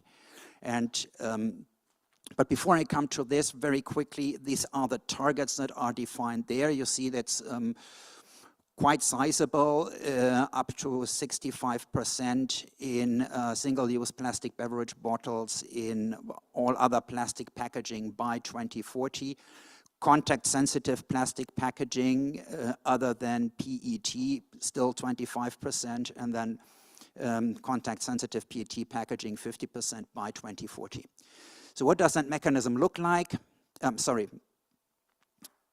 Before I come to this slide is basically to show, because these targets are formulated, they have to be achieved as an average per manufacturing plant per year, and for every so-called format. So all of these lines here are a format, and for every one of these independently, this has to be fulfilled. So then, coming to this mechanism, it's defined in Article 8 of the PPWR for those of you who want to read the details. So the first step is an assessment. In that assessment, the Commission shall review the state of technological development and environmental performance of bio-based plastic packaging. And depending on the outcome of that, where appropriate, they shall present a legislative proposal, which is to lay down sustainability requirements, similar to those that are in the RED, in the Renewable Energy Directive, lay down targets to increase the use of bio-based feedstock in plastic packaging, and then the other two are of less central from my point of view. So the third one, achieve the target set out in Article 7. That means that if the Commission comes to the conclusion that the target shown before, is it this one? Yeah. That the target for food contact material cannot be fulfilled with available recycling technologies, then it will be possible, potentially, it's laid down here as an option, to fulfill part of that target with bio-based plastics. And then finally, if necessary, an amendment of the definition of bio-based plastic. So this secondary legislation on the PPWR, we've noted here down what is related to minimum recycled content, what is related to bio-based feedstocks. It says 3 years from the entry into force, or to be correct, it says no later than 3 years from the entry into force. The PPWR entered into force at the beginning of this year, so by the end of 2027, this assessment should be concluded. Now, carbon accounting. One question: who of you thinks that CO2 from bio-based materials should not count as greenhouse gas emissions? Hands up. Maybe I have, okay, at least one, but of course it's a trick question. You know, when someone in a presentation comes with a question like this, it's a trick question because there are two correct answers to this. And this is if you look at the carbon cycle, if you look at biomass over the carbon cycle, and you, for the sake of simplicity, we now look only at the carbon that is stored within the biomass, then biomass is climate neutral. You have an uptake in the growth phase, and then when the biomass decomposes or is burnt, for instance, then that same amount of CO2 is released into the atmosphere as well. So in many instances, therefore, emissions of carbon dioxide are simply not added to the climate relevant greenhouse gas emissions. Examples include, for instance, the EU ETS. If you burn a biomass, you don't have to surrender EUAs, allowances for these emissions. Likewise, if you look at national monitoring under UNFCCC rules, you don't account for those emissions from biomass either. But if you split the life cycle, there is a carbon uptake. As mentioned, there are negative emissions and there is a release, positive emissions. So you can look at carbon both ways. You can say, okay, I don't count the emissions, or you say, yes, I do count the emissions, but then I also have to consider the negative emissions in the growth phase. And these are two different approaches that, of course, should not be mixed, and they are often referred to as 0,0 and -1 + 1.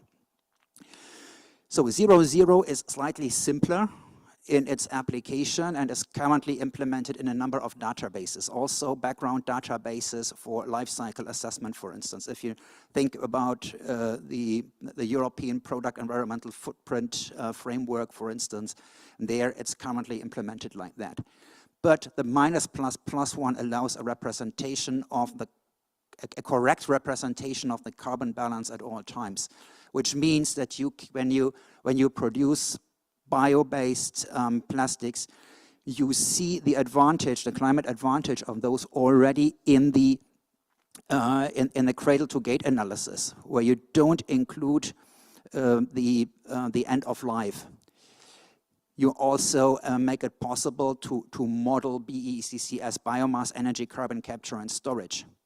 If you use the 0,0 approach, you don't see the advantage of this, or it's much more difficult. You have to go to additional derivatives to really make this possible.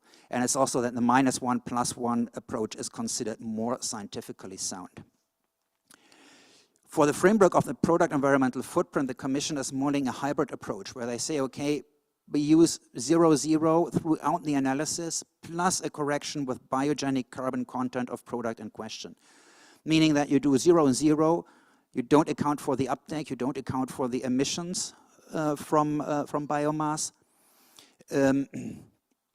But if you have, for instance, a bio-based material, then you are able to say, okay, this contains an amount of carbon, bio-based carbon, and so you can deduct the related emissions from the product environmental footprint of that particular product. And it's also said that this is meant to be a temporary solution, where the transition to a -1 +1 in the long run is certainly envisaged. Mass balance. Very quickly, what is mass balance? If you have a fossil-only process, it's very simple. You start with the input, you have a process, you get a fossil output.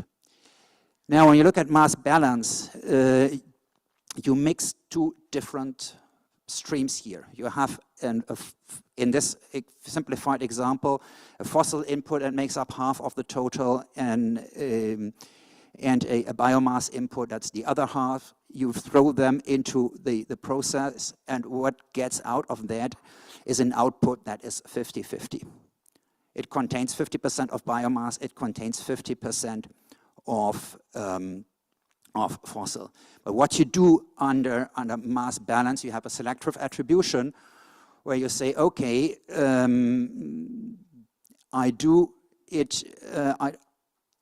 I separate virtually my output and say, okay, 50% is related to fossil base, is 100% fossil base, and the other 50% is 100% biomass based. And it reflects in many cases, this biomass approach reflects not the physical flows, but kind of the commercial reality. You have a client who is willing to pay the still significantly higher cost of a biomass feedstock, but he is not willing to buy the still much larger cost of installing a new line. So he comes to your plant and he says, okay, throw in an additional 5% of biomass, I'm willing to pay it, but I'm only willing to pay it if I get a product where I can claim then it is made from this biomass that you sourced only because I'm willing to pay that additional cost to you. So that is the reason for mass balance, how we see it. So for us, this is, and it was said already in the previous presentation, thank you very much. We need this approach to get these technologies into our system. What is the status of mass balance? It's a recognized chain of custody model under ISO 22095 that was also already mentioned before. It should not be confused with book and claim. So if you buy a biomass somewhere in South America and process it there, and you have a process here in Europe, you cannot say, okay, I bought it over there. It has to go into the same process. Biomass balance has been implemented in environmental product declarations in the past, and the implementing act on the single-use plastics directive will most likely include a framework for mass balancing of recycled content. And this is currently, I could spend another hour discussing that last point.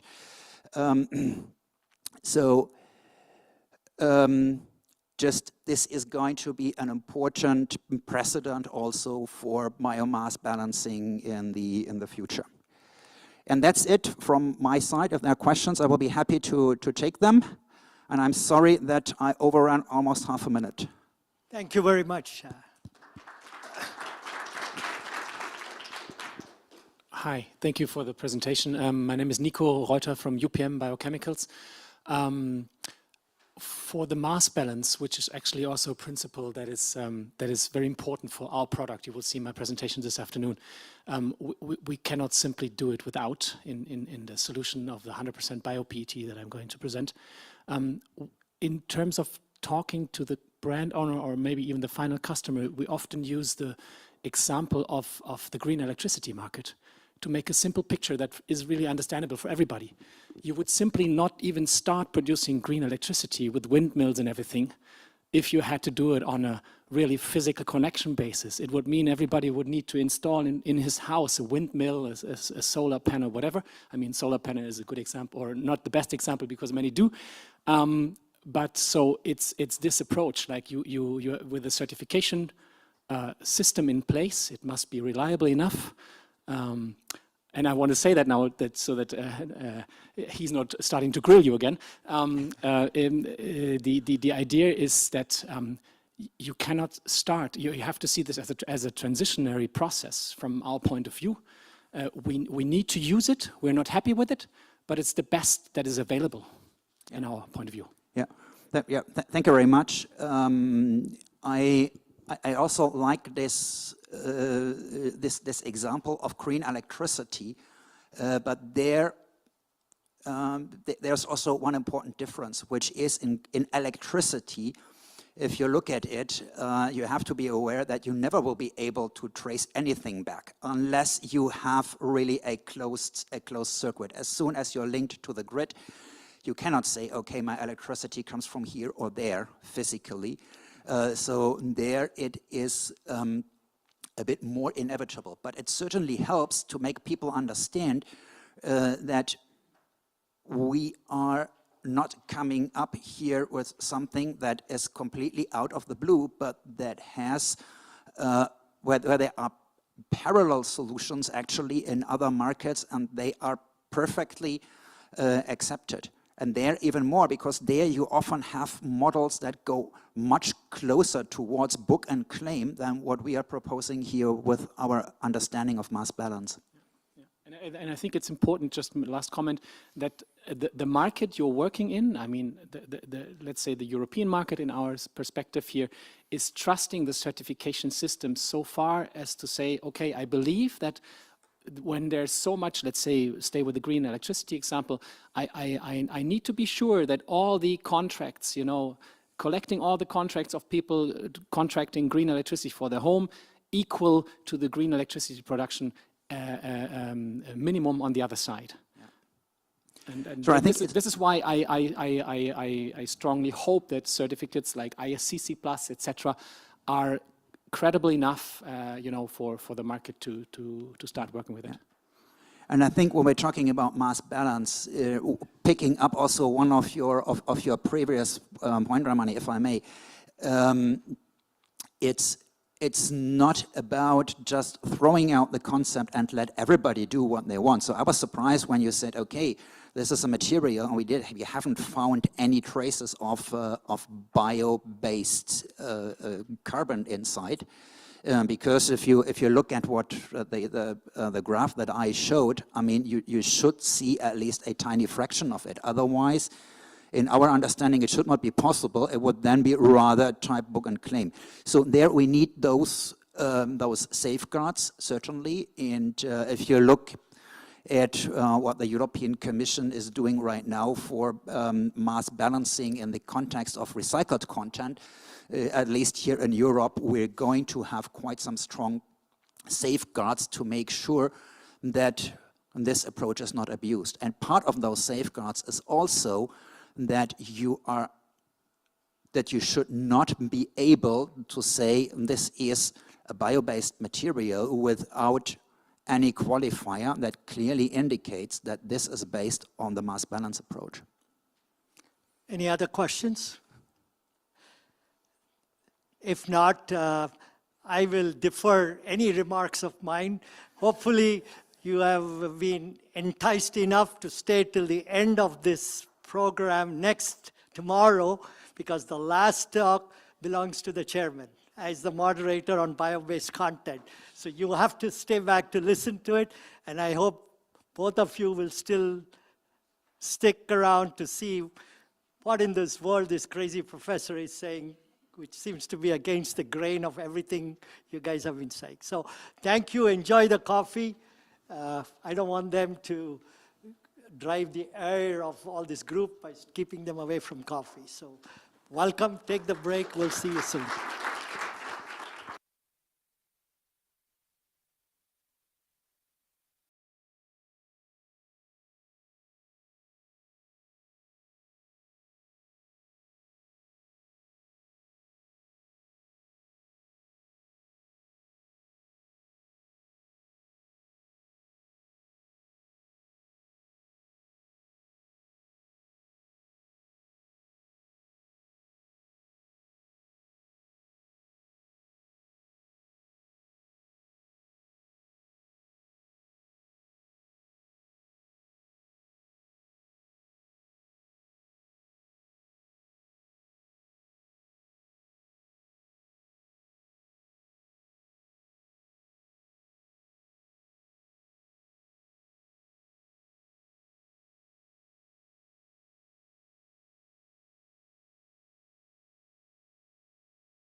I think. But we will get started.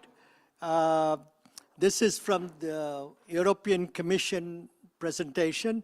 Agata Kolst. Now you're going to kill me on that.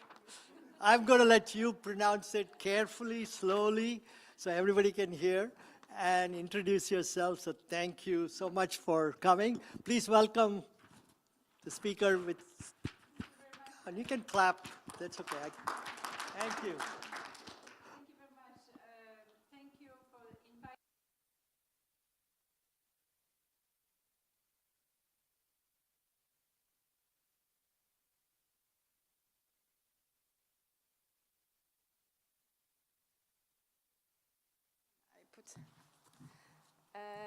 With the many, is that okay? Working right.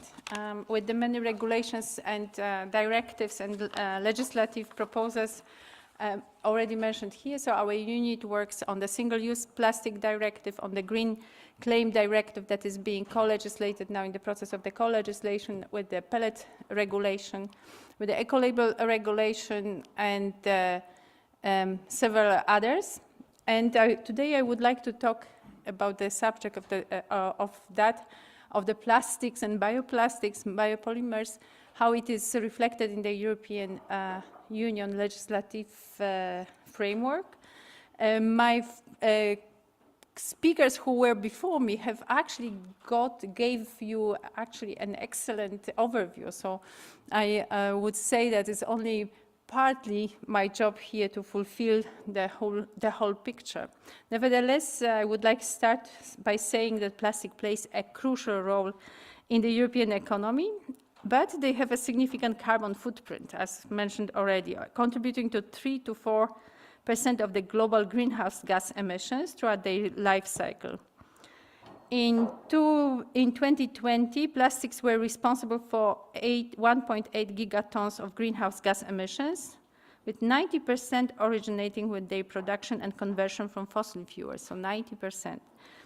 And here the subject of the innovation is very important in this innovation forum, the global forum, and this is exactly also for the innovation in plastic is essential in addressing these environmental challenges we have ahead of us. The Commission has supported, the European Commission supports many of the innovation projects in the bioplastics, and I would like to refer to the biggest research program actually globally, which is a Horizon Europe program, where the innovations aim to develop the sustainable ways to transition from fossil to carbon-intensive systems to bio-based and circular systems.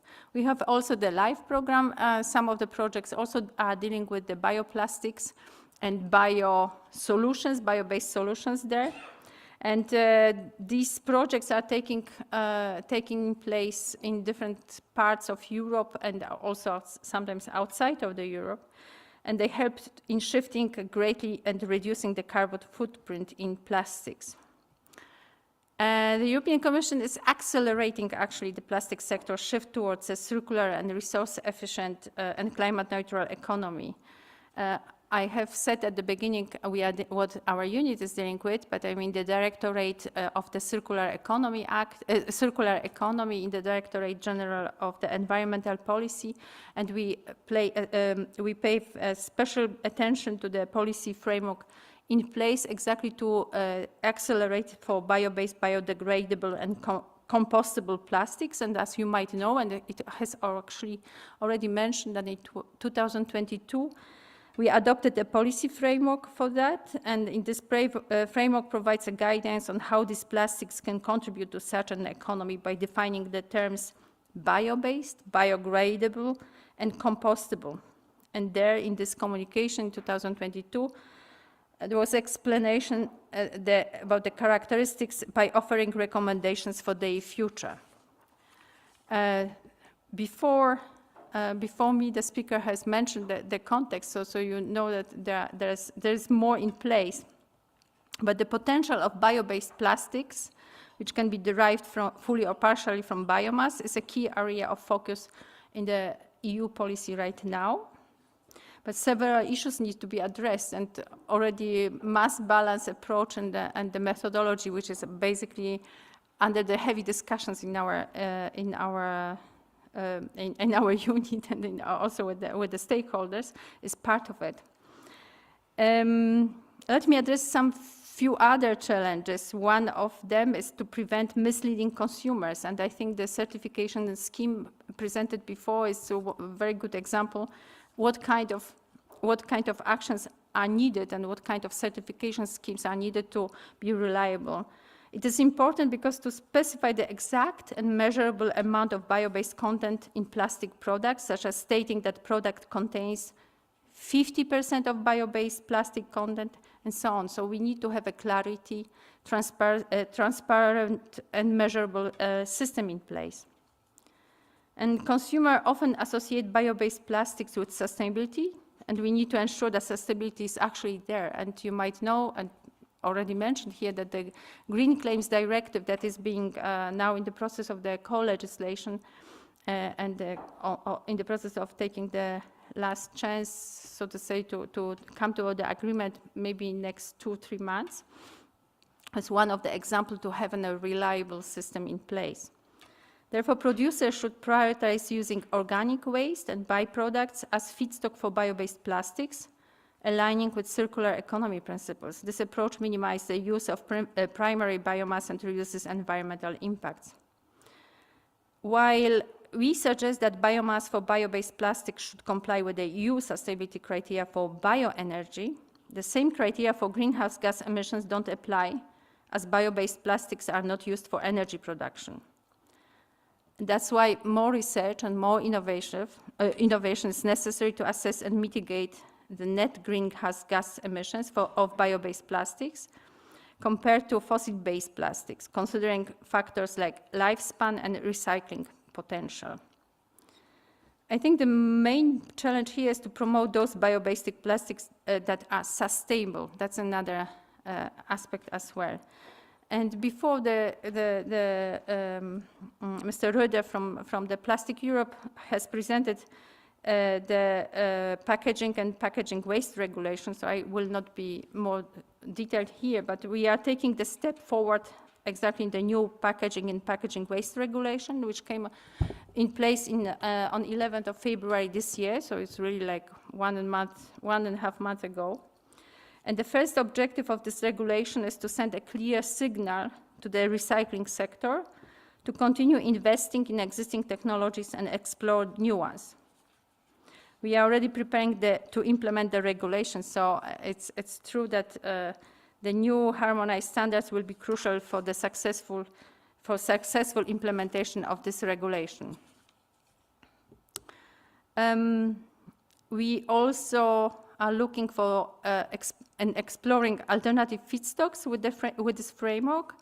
And here it will be the focus on two main tasks. First of all, we need to review the current development of bio-based plastic packaging. That the review is being planned for this regulation. And based on this review, and if appropriate, we will propose legislation to set sustainability criteria and targets for increasing the use of bio-based feedstocks in plastic packaging. So the review will be very crucial in the process to, if appropriate, to set up a legislation in place for sustainability criteria and targets for increasing the use of bio-based feedstocks in plastic packaging.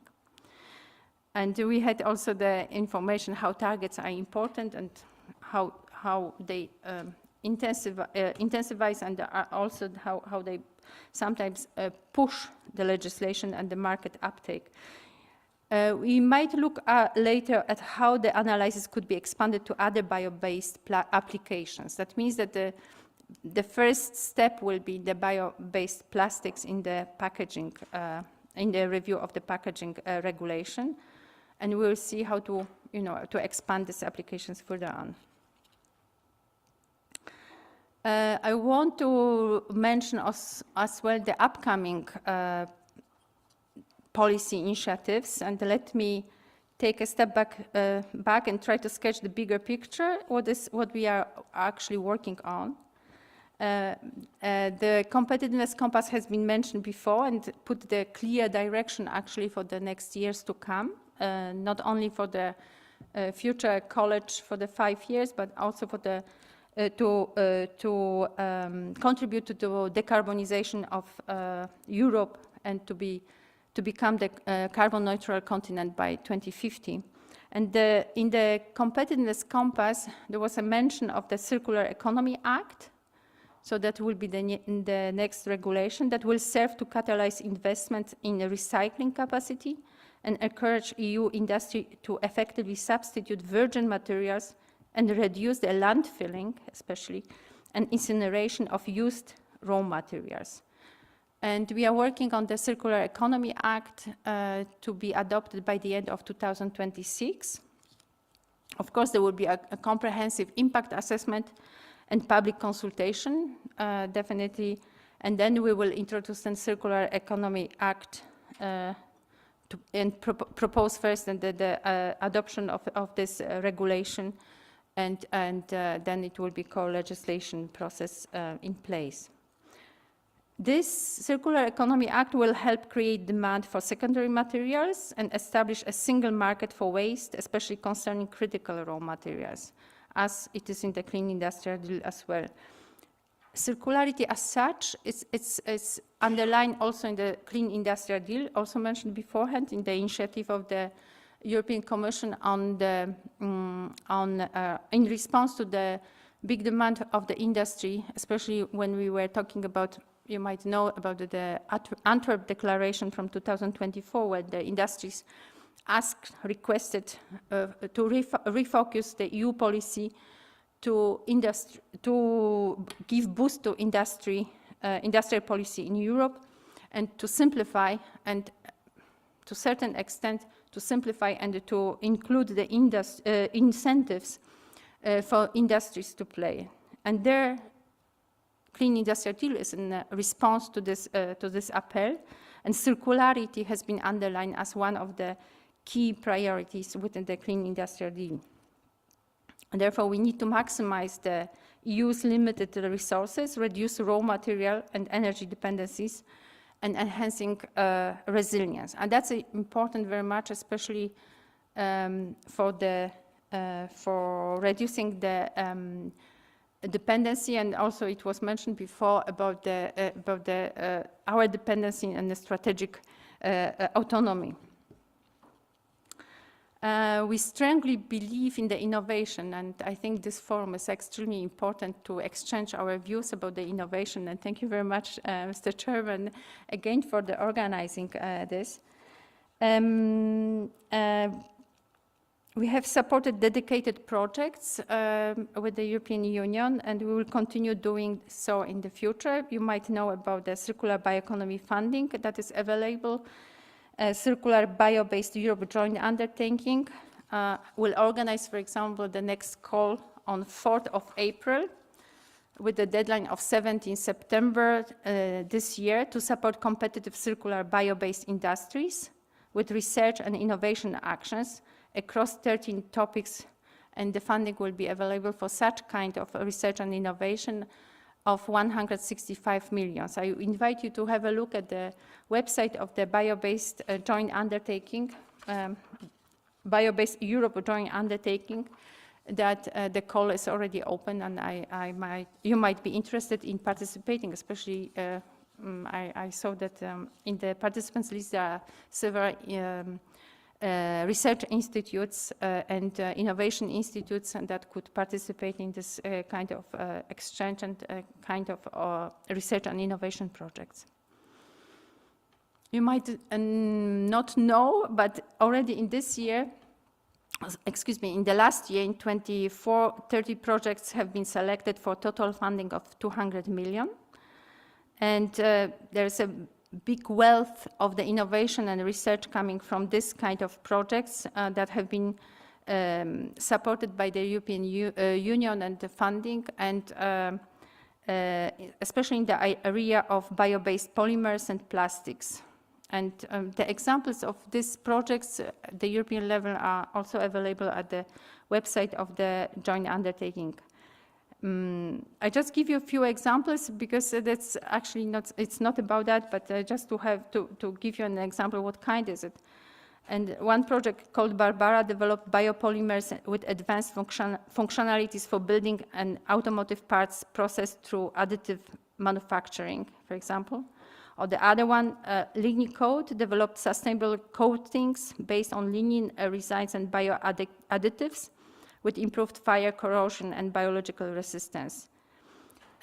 Another example, VAMOS project developed value-added materials from organic waste sugars. So you can see that the subjects of this kind of projects and fundings to be funded by the European Union and industry, actually, because the joint undertaking is a private-public partnership between the European Commission and the industry stakeholders in Europe, funds different applications of the bio-based plastics. This kind of projects, of course, they help to foster a sustainable bioeconomy. And here I would like to say that are also in our competence, in our unit, we are preparing the bioeconomy strategy that is to be adopted by the end of this year, the European Union Bioeconomy Strategy. That's a new project. The previous speaker, Mr. Rodas, mentioned that the last bioeconomy strategy was adopted 2018. Between we had the progress report that pointed out on different progress and good strengths, for example, development of the bioeconomy in the Central and Eastern Europe, and pointed out also the challenges and challenges that need to be taken up by the next bioeconomy strategy. The primary goal of this strategy will be, of course, circularity, as it is mentioned already in the Clean Industrial Deal and the Competitiveness Compass, but also in the other policy initiatives like Vision for Agriculture and Food, in the scaling up and startup strategy being prepared too, and also in the life science strategy that will be also adopted this summer. So the focus here is on circular design, enhanced resource efficiency, recycling, and promoting markets for secondary materials and circular business models. And these measures will add more value from fewer resources, reduce environmental impact, and strengthen the EU strategy, autonomy, resilience, and competitiveness. The strategy will tap into the bioeconomy potential, which is currently contributes to the EU's GDP around 5%, and it gives a job to several millions, around 5 million in Europe are employed in the bioeconomy sectors. And just I wanted to tell you and invite you as well with your knowledge and expertise to participate in the public consultation that will be launched most probably 31st. I got exactly right now the message that most probably will be published on 31st of March, if not maybe just few days later. But I would like to alert you about the portal Have Your Say, because we would like to invite all stakeholders that are active in the bio-based plastics, bio-based products, bio-based materials to participate in the stakeholders, in this public consultation for the stakeholders, to express a stakeholders' opinion. This is the first public consultation that is being launched for the bioeconomy. And I think that's an excellent opportunity to bring your wealth of knowledge and your expertise and submit your position papers there, because that will be the base and evidence will be collected through this public consultation, will be a big milestone for us and big input for us to define the EU bioeconomy strategy. What else I would like to say? If you have any questions, I'm available throughout the day. And I would like to thank you very much for your attention, and I'm happy to open to your questions. Hopefully not about the mass balance, but any others. Thank you.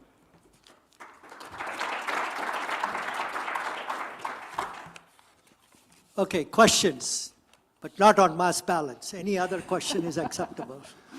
Yeah, I have a question on Maybe you can explain on your perspective why bioethanol is so easily being accepted to go into gasoline, and why this source of raw material is not first used for plastic production, and why you struggle so much with the plastic attribution.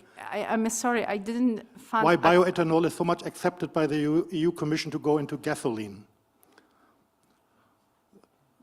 Why is bioethanol more acceptable going into...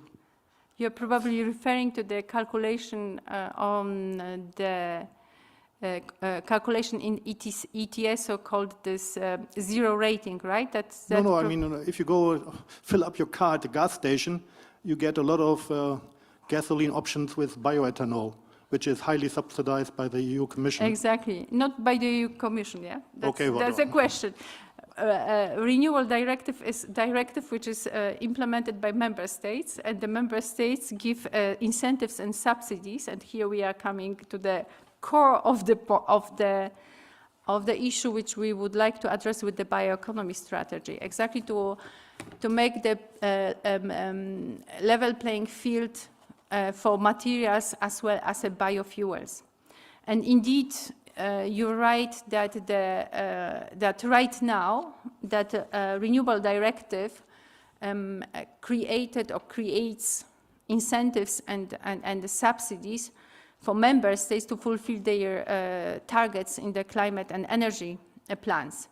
We are looking very intensively on that. We would like to have harmonized or harmonized criteria, accessibility criteria, that would be in the form of maybe like traffic light system, where we will say about the biomass use, and biomass uses should be sustainably sourced within the planetary boundaries, and to have the level playing field for both material uses and biofuels, at least saying that food feed first, of course, because it's about food security in the EU, and then materials and biofuels. So yes, indeed, I can agree that there is a malpractice in different member states, and that we will need to look at this very closely with the bioeconomy strategy.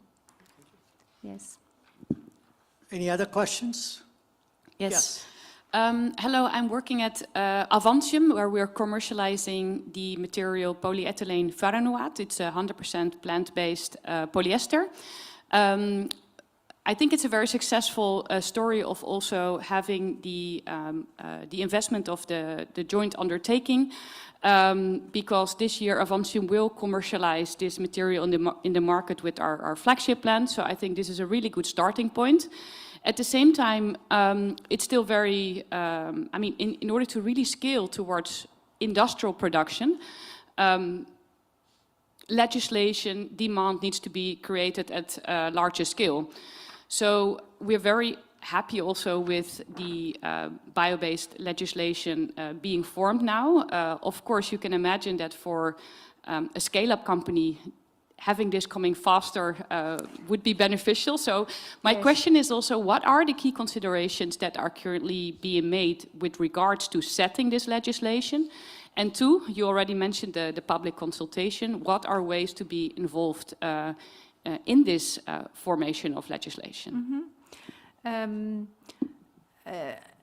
I would like to make clear that in the Antwerp Declaration, the industries have focused their concerns on over-regulated legislation, over-regulated EU legislation.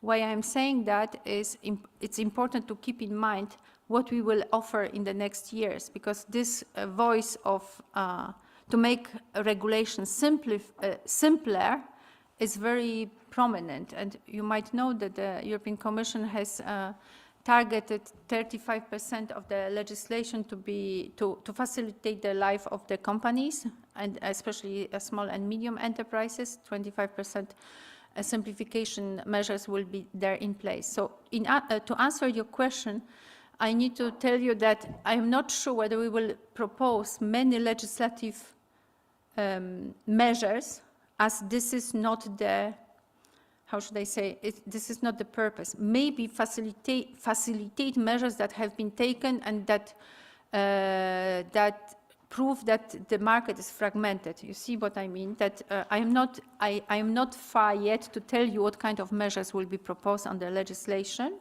but I will already tell you that the legislation will be not the primary focus. It will be also, the focus will be balanced within the simplification, with how to, we will very closely see what kind of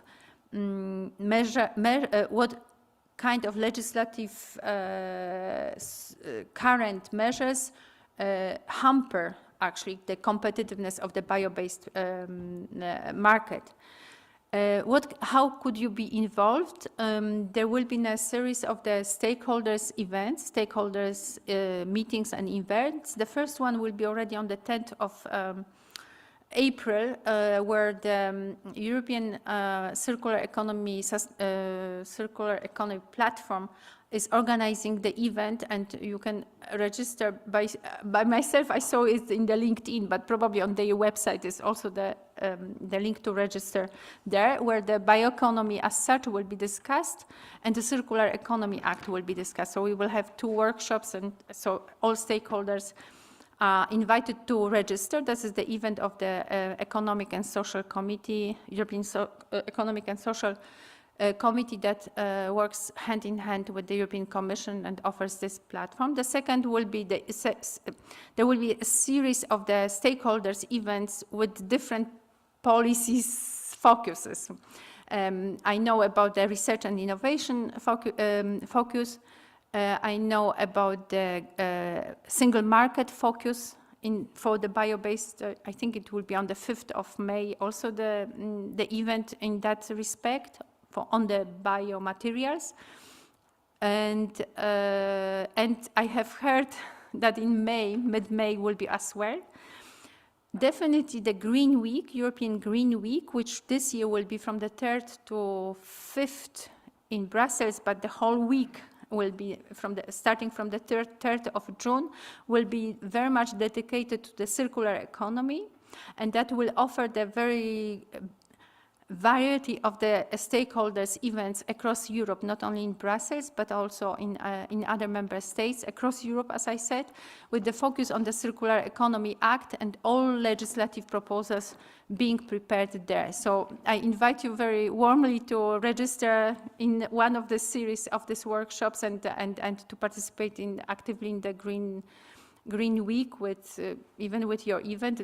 Stakeholders have been invited to organize events, or just participate and listen to the conversations and the current debate. Thank you very much for that enlightening presentation. Of course, if you have questions, you can ask during lunch break. It's my pleasure. We are going to switch to what is termed here is bioplastics production and manufacturing. And Jens Balko, who is from Fraunhofer, you will introduce yourself and what you do. Just one slide add on to what the presentation is based at bio-based polyesters. I believe that if you look at today's plastics portfolio, it is all carbon-carbon backbone polymers, polyethylene, polypropylene, polystyrene. And that work such as what you have done, switching from carbon-carbon to ester backbone is going to be the future of this. So I look forward to your talk. Having set you up, we'll see what you have to say. Yeah, thank you very much for this kind introduction and this future prospect. So you have now large expectations to this talk. What I want to show you today is a practical journey through our research, what we can offer to industry, to companies for scale-up research in this field of business, sustainable polymers, sustainable plastics. I will talk about bio-based polyesters today and what we have done in the last years towards commercialization of new bioplastic materials. So let's go on. Fraunhofer Institute for Applied Polymer Research. This is where I'm working now for 8 years. Actually, my background is polymer physics. So I joined IAP, and IAP is not far from here. The main institute is only 1 hour drive from here to the west. And our main topics are shown here, and I will shortly introduce here industry and technology, as well as bioeconomy and sustainability. So this is an overview of, let's say, equipment and technological offerings to companies. I will show you later the pilot plant center. This is in Schkopau, in the middle German area, which are dealing with scale-up of polymer production. We have several, oh no, it's not working. We have several possibilities for synthesis from the lab scale to the pilot scale size. And we have also possibilities to process the bioplastic materials where I am working. Bioeconomy and sustainability, just to shortly mention here, so bio-based fibers, the research on this and scale-up we are also doing has a long history at our institute. We are also dealing with some crazy materials, mushrooms we are working on, and especially this I will discuss now, the research on bioplastics. I am heading the Technical Center for Processing of Biopolymers. This is in Schwarzheide. It's also about 1 hour drive from here to the south. We are located on a BASF site. We have all the infrastructure, what we need there. So what we offer here is kind of one-stop service for circular thermoplastics, for new materials which are invented and scaled up to bring them to the market.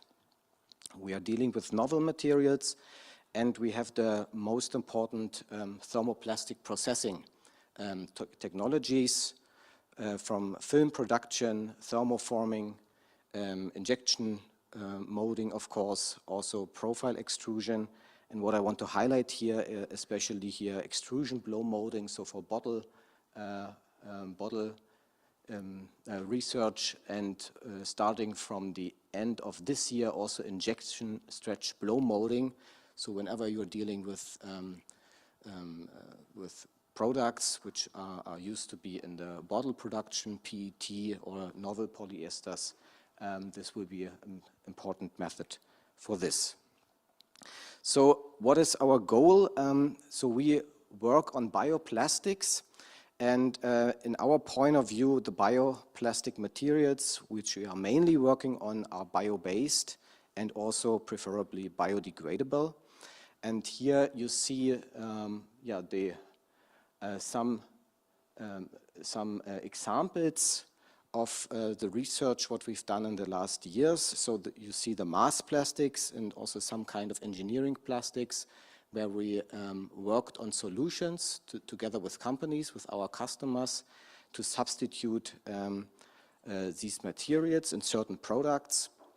And especially for the mass plastics, so polyethylene, polypropylene, PET or polystyrene, we have made a significant process to offer solutions to more sustainable products by using bioplastic materials. So here are, from our point of view, the most relevant, important bioplastic materials. All of you know polylactic acid, of course, which is already quite matured in the market. A newer material group, which we will also discuss later today, are the polyhydroxy alkanoates. PHB, for example, is one example of this. What I want to focus here, and also on the next slides, is the material PBS. This is called polybutylene succinate. And we consider this material as a very promising material for the future, for the bright future, and for the huge challenges we have, because the general material properties of PBS are quite similar to the polyolefins. So to polyethylene at first, all of us know you have hundreds or even thousands of virgin polyethylene materials which are well developed, which are refined over the last 50 and 60 years. And we see a lot of potential here for PBS to mimic these properties which you have also with polyethylene. At the moment, what you get on the market is partially bio-based, up to 100% bio-based from the last year on. And you have also the advantage of biodegradability. So I skip here for today the discussing PLA. We have also done extensive work on this at our institute. If you are interested in this, you can approach me also later asking for the PLA research. I want to focus on PBS here.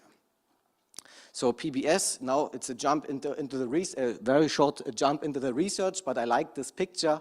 What you see here is an atomic force microscopy picture done at Martin Luther University in Halle, middle area of Germany. So you see here this spaghetti-like picture. This is the semi-crystalline picture of PBS, and it's very similar to polyethylene. Yeah? You have the semi-crystalline thermoplastics, and the aim and target of research is to understand this quite complex behavior of these materials. As mentioned, for polyethylene, this took 60 years. Yeah? And with these materials, maybe we are quite at the beginning of this journey after 10 or 20 years of research. But you need to understand, and this is what we are doing, how these crystallites form, how what is the melting of the materials, what are the viscosities, how these materials solidify upon cooling, because all of this information you need if you want to develop new materials for processing and real-world applications. So if you compare, I mentioned this, PBS with polyethylene grades in very general, low-density polyethylene, high-density polyethylene, and the modulus, for example, for PBS is somewhere in the middle. Also elongation at break and melting point. And the good news here are you can tailor this by synthesis and by material formulation in a very wide range of properties. Yeah? And this is what we are daily doing. And again, to develop these new PBS grades, this is a really long-term research challenge, what we've begun about 8 years ago. So you need to adapt a very wide range of molecular weights, especially high molecular weights. Weights are important to reach and difficult to reach. You need to control the chain architectures, linear and branched. And from a practical point of view, you also need to meet high melt strength. And this is a state of the art where we are right now. So what you see here is in the top row a range of applications. So injection molding is the most famous one, and in our point of view, it's the most easy application which you can do. Films are blown films are a little bit more difficult. Blow molding is even more difficult, and the reason for this is the molecular weights which you need to come to these applications. And in the lower part, you see the melt flow indexes, some comparison to the commercially available products. And what we've done in the last years is that we developed a range of new PBS grades with different melt flow indexes, different chain architectures, so that new applications are now possible, which were not possible before. And this I want to show on the next slides. And one key of the success story are these guys here on the right-hand side, our colleagues from Schkopau. It's also not far from here, because they are doing this synthesis and the scale-up of this polymer synthesis. So you see some reactors, batch reactors on the left-hand side, So one of the smallest of them is a 15-liter batch reactor where you get out about 6 kilogram material. From an academic point of view, this is a lot of material, but from an industrial point of view, it's just the starting point. For us, it's very important because we can start with this amount of material to work, to process this to different products. And then they have done the scale up to 100 kilogram last year. So far, if we count this up, they have produced nearly 2 tons of PBS grades in the last year with this middle reactor. And in the middle of this year, this 500 kilogram batch reactor will start to work, and hopefully at the end of the year, a continuous reactor where you really get out 2 tons of material. So they are doing not only this for PBS, also they can do this for polyethylene, terephthalate, or other polyesters. So there's a lot of possibles. Now I want to show you some case studies from the recent project work. So this, for example, is a product packaging for personal care developed with 2 companies. Sauer is a extrusion blow molding company, and Grams here from Germany, they are doing injection molding. So this is the case, for example, for extrusion blow molding with PBS, you need to reach melt flow indexes which are very low. So you need high molecular weights, which you need to reach. The E-modulus must fit to the former application. And you see here this test product, a shampoo bottle with a 300 milliliter volume. The initial situation was that the mechanics were not adapted to the target application. You had high stickiness of the melt, and you need to adapt the melt stability. Yeah? And within the last year, we get a material, it has here the name BF10, quite technical one, where it was the first time possible to produce such bottles out of PBS and out of this bioplastic material. We have now a production-ready processing level and products with good mechanics. And this is then how the real-world developments look within this company. Then it's important, if you have the material at one point, you need to test this in the internal company processing steps. So and this means that they are doing this stack pressure tests with all of these bottles which were produced. Yeah, you see these bottles in the lower part below the pallet on top, and it must hold. Yeah, and this is what you need to do with practical R&D within a company. You need to prove that all of this is working before a new product is ready to go to the market. The second case study, where also these partners were involved, was a new development in the for a sports drinking bottle. It started right from scratch. So this is a more durable and reusable product. They did the construction of the blow molding tool, which is now finished, and they also used then this formulation for blow molding.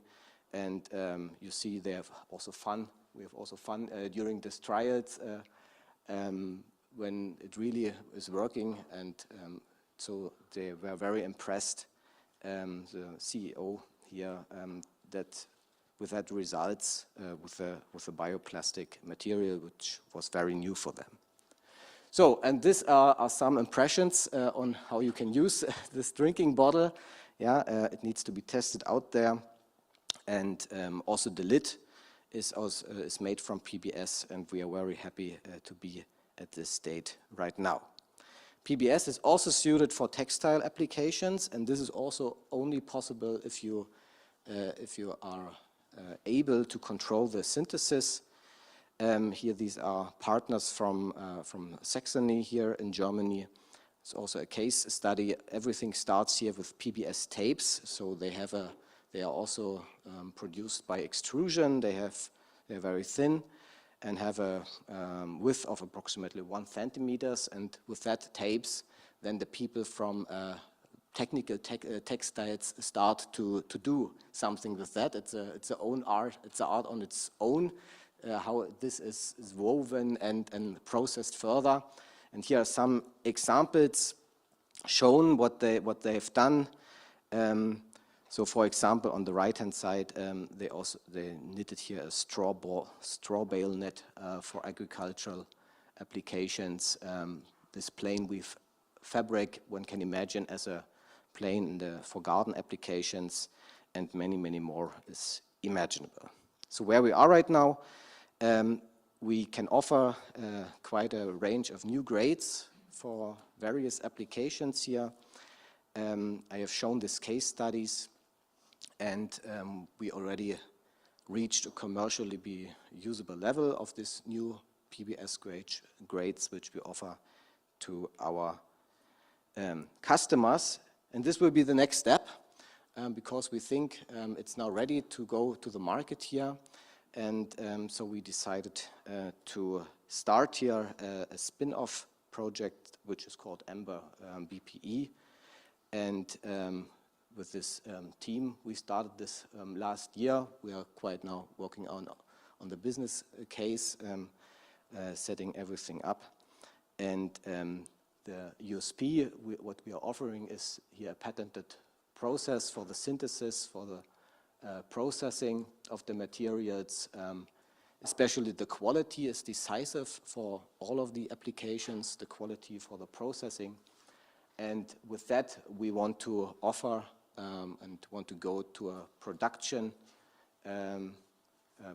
site here in Europe, which we want to start to be nearby with the customers here in Europe and to provide materials from here. And with that, I want to thank you for your attention, and I'm happy to answer questions.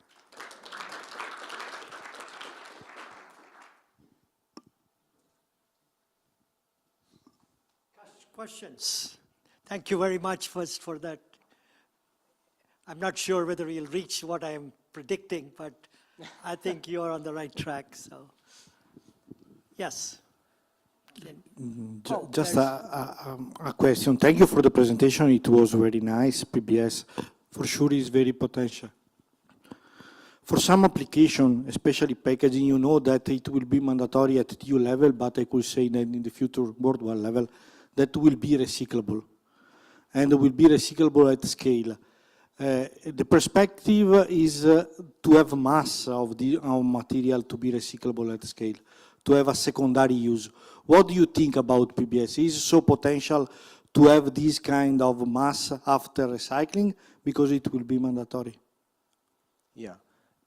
So as the first answer is, so PBS is recyclable. We have proven this within the last year, also in a large large testing trial. So I'm happy also Mr. Hirsch is also here, who joined these trials last year, so with a big recycler here in Germany. And also the conventional mechanical recycling is no problem. Yeah? So you can do this in the same amount as the classical thermoplastics. And in the future prospect, I see an even more potential for this polyesters, because they are more easily accessible to the chemical recycling routes. Yes, and this is what we want to foster. Yeah, because if you end up with challenges which we all know for the mechanical recycling, you can even do the chemical recycling, and this is more easy with the polyesters. Thank you for your presentation. I would like to hear more about the comparison of PBS with polyethylene, because you said that there are some similarities or that they are pretty close to each other, but we know that they are very different when you talk about processing and some properties as well. Here you present at least the modulus and also the stack test, the top load test. But when you talk about especially the shampoo bottle, what is the performance regarding ESCR? Because we know that PBS presents not very good environment stress crack resistance.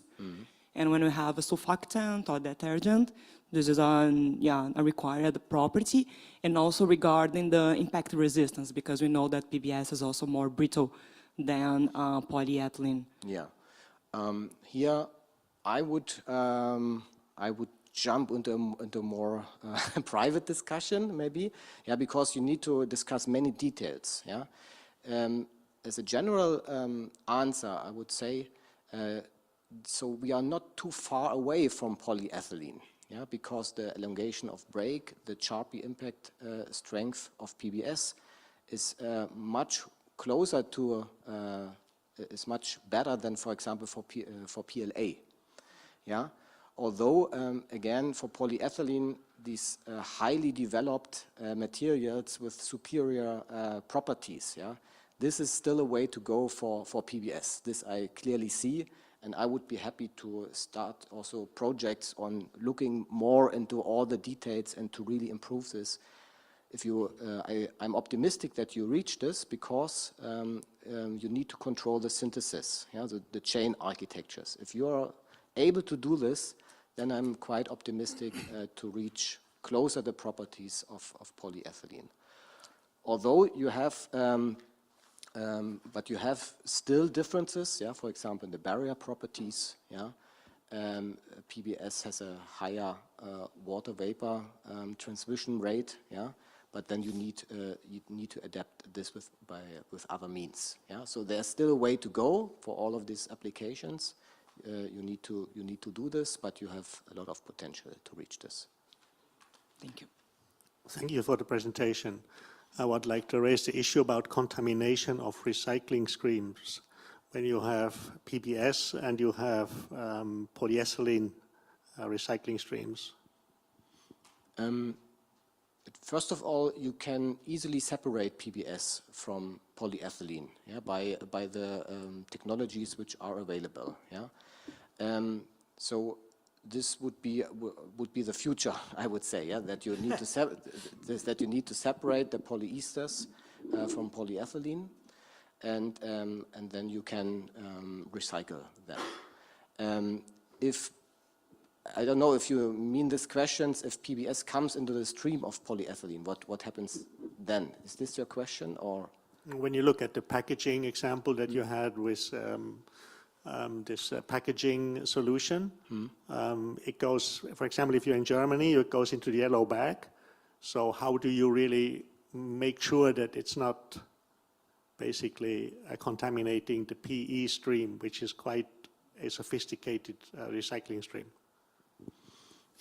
I think this is, this is a point for the recycler, yeah, to sort this out. Yeah, I cannot. We're talking about yeah, circular economy. Yeah.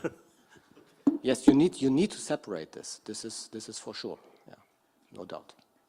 Can I come to the defense of my speaker, offer comments? Oh, you got a question there. Go ahead. We'll have the questions. Since I just said polyester is going to displace polyolefins, so I need to defend that. So the first separation can be done by near-infrared spectroscopy. So this is very easy. This is state-of-the-art. And the second separation, you will have contamination of the PE and polypropylene stream. The density of PBS is 1.3. The density of polyolefins is 1 or below, so it's quite easy to separate them afterwards. It's an additional step, but it's technology available, so it shouldn't be a big problem. Yes, but we all want to have more sustainable packaging. This is some extra step we must take into account, maybe. Yeah? A question here. I have a follow-up question because you stole my question. And answering your question, you mentioned that you have included mechanical properties and flow. And during my presentation, I mentioned we have 6,000 polymers. And I can tell you out of those 6,000 bio-based polymers, 4,000 have better mechanical properties than PBS. And the problem, they're not working well for packaging applications, for instance, is because sealability is not good, ESDR is not good, impact strength is not good. So why do you think PBS is superior to all of those plastics? Why should we use PBS? I don't say it's superior than all of these plastics, yeah. but I see the potential, and this I'm claiming, to reach these properties of the conventional polymers. Yeah? Again, they are well developed, they have high performance, and it's, even if we call them mass plastics, yeah, it's a way to go to reach this. Yeah? But for example, sealability for PBS is really not a problem. It's really better than for polyethylene or for polypropylene. Yeah? This we've tested in various industrial projects. Yeah? And so you need to do this step by step for all of these different properties you mentioned. Yeah? But I see, we just to found out this answer to potential. that is, you are looking in your database of polyesters which are in the past. You have not built your database to what is in the future. And this is the future of redesigning the backbone to give you a polymer that will provide performance properties, but at its end of life can be easily dismantled. You can't have it both ways. So I think these questions which has been raised is very important. Thank you. But I would submit that and I'm taking this out of your works and all, but you're not talking about replacement of polyethylene and polypropylene. You're talking about creating a new polymer molecule that lends itself to both bio content and end of life, whether that end of life is recycling by depolymerization to monomer constituents or biodegradability in a system. So the comparison to polyethylene, I agree that that's what is there today. But if they were to design polymers for replacing polyethylene, it's a different story. I would submit that we are not talking about replacements. We're talking about new polymer chemistry and polymer processing that gives you a whole different portfolio of polymers that gives you what you want for the detergent or the sachets or anything, but has designed into it the ability to be depolymerized for recycling or the ability for it to biodegrade in a disposal environment. That is where the future is, and not a substitute for polyethylene. At least that's my 2 cents for the discussion. Can we thank... Thank you for the outlook. Thank you. Okay. The next talk is very interesting. Obviously, if you're going to make all these new materials, you need money to do it. And so we are going to learn how to get money to do this, right? Yes, exactly. So hello, everybody. My name is Patrick Schumacher. I'm a European project manager at Steinbeis Europazentrum. And you said it already, if you're an innovator, if you do research or product development, sometimes the money is missing, and I will show you how you can finance your innovation process. So who are we? So we are Steinbeis Europazentrum. We are known for the implementation of European projects. As a company, we are currently #1 in Germany with the most projects which we were implementing for Horizon 2020 and also Horizon Europe. And this is what we do. We do the project management, communication, dissemination, exploitation of project, and we also do consultancy for companies and research organizations to get European funding. And what we also do is we have a big experience of 35 years, and what we also do is the consultancy part, as I said, for the European funding, but also for networking through Enterprise Europe Network, for example. Currently, we have 80 European projects running, and through this bunch of European projects, we also have a big network of more than 800 partners, which are working with us together, and we write approximately 60 European proposals each year. This is the team behind. We are more than 100 people based in Stuttgart and in Karlsruhe, and we have different topics at our company. One big topic is also bioeconomy on the right-hand side. So this is also one big topic. I'm going to show you some references later of our projects. Our main customers are companies, mainly large-size companies, but sometimes we also include startups, SMEs into Horizon Europe calls. It always depends on the type of the project, but also universities, research organizations. With Fraunhofer, we work mainly, also TNO from the Netherlands, for example. And yeah, that's who we are. And now I want to show you, and the most important part, how you can finance your innovation.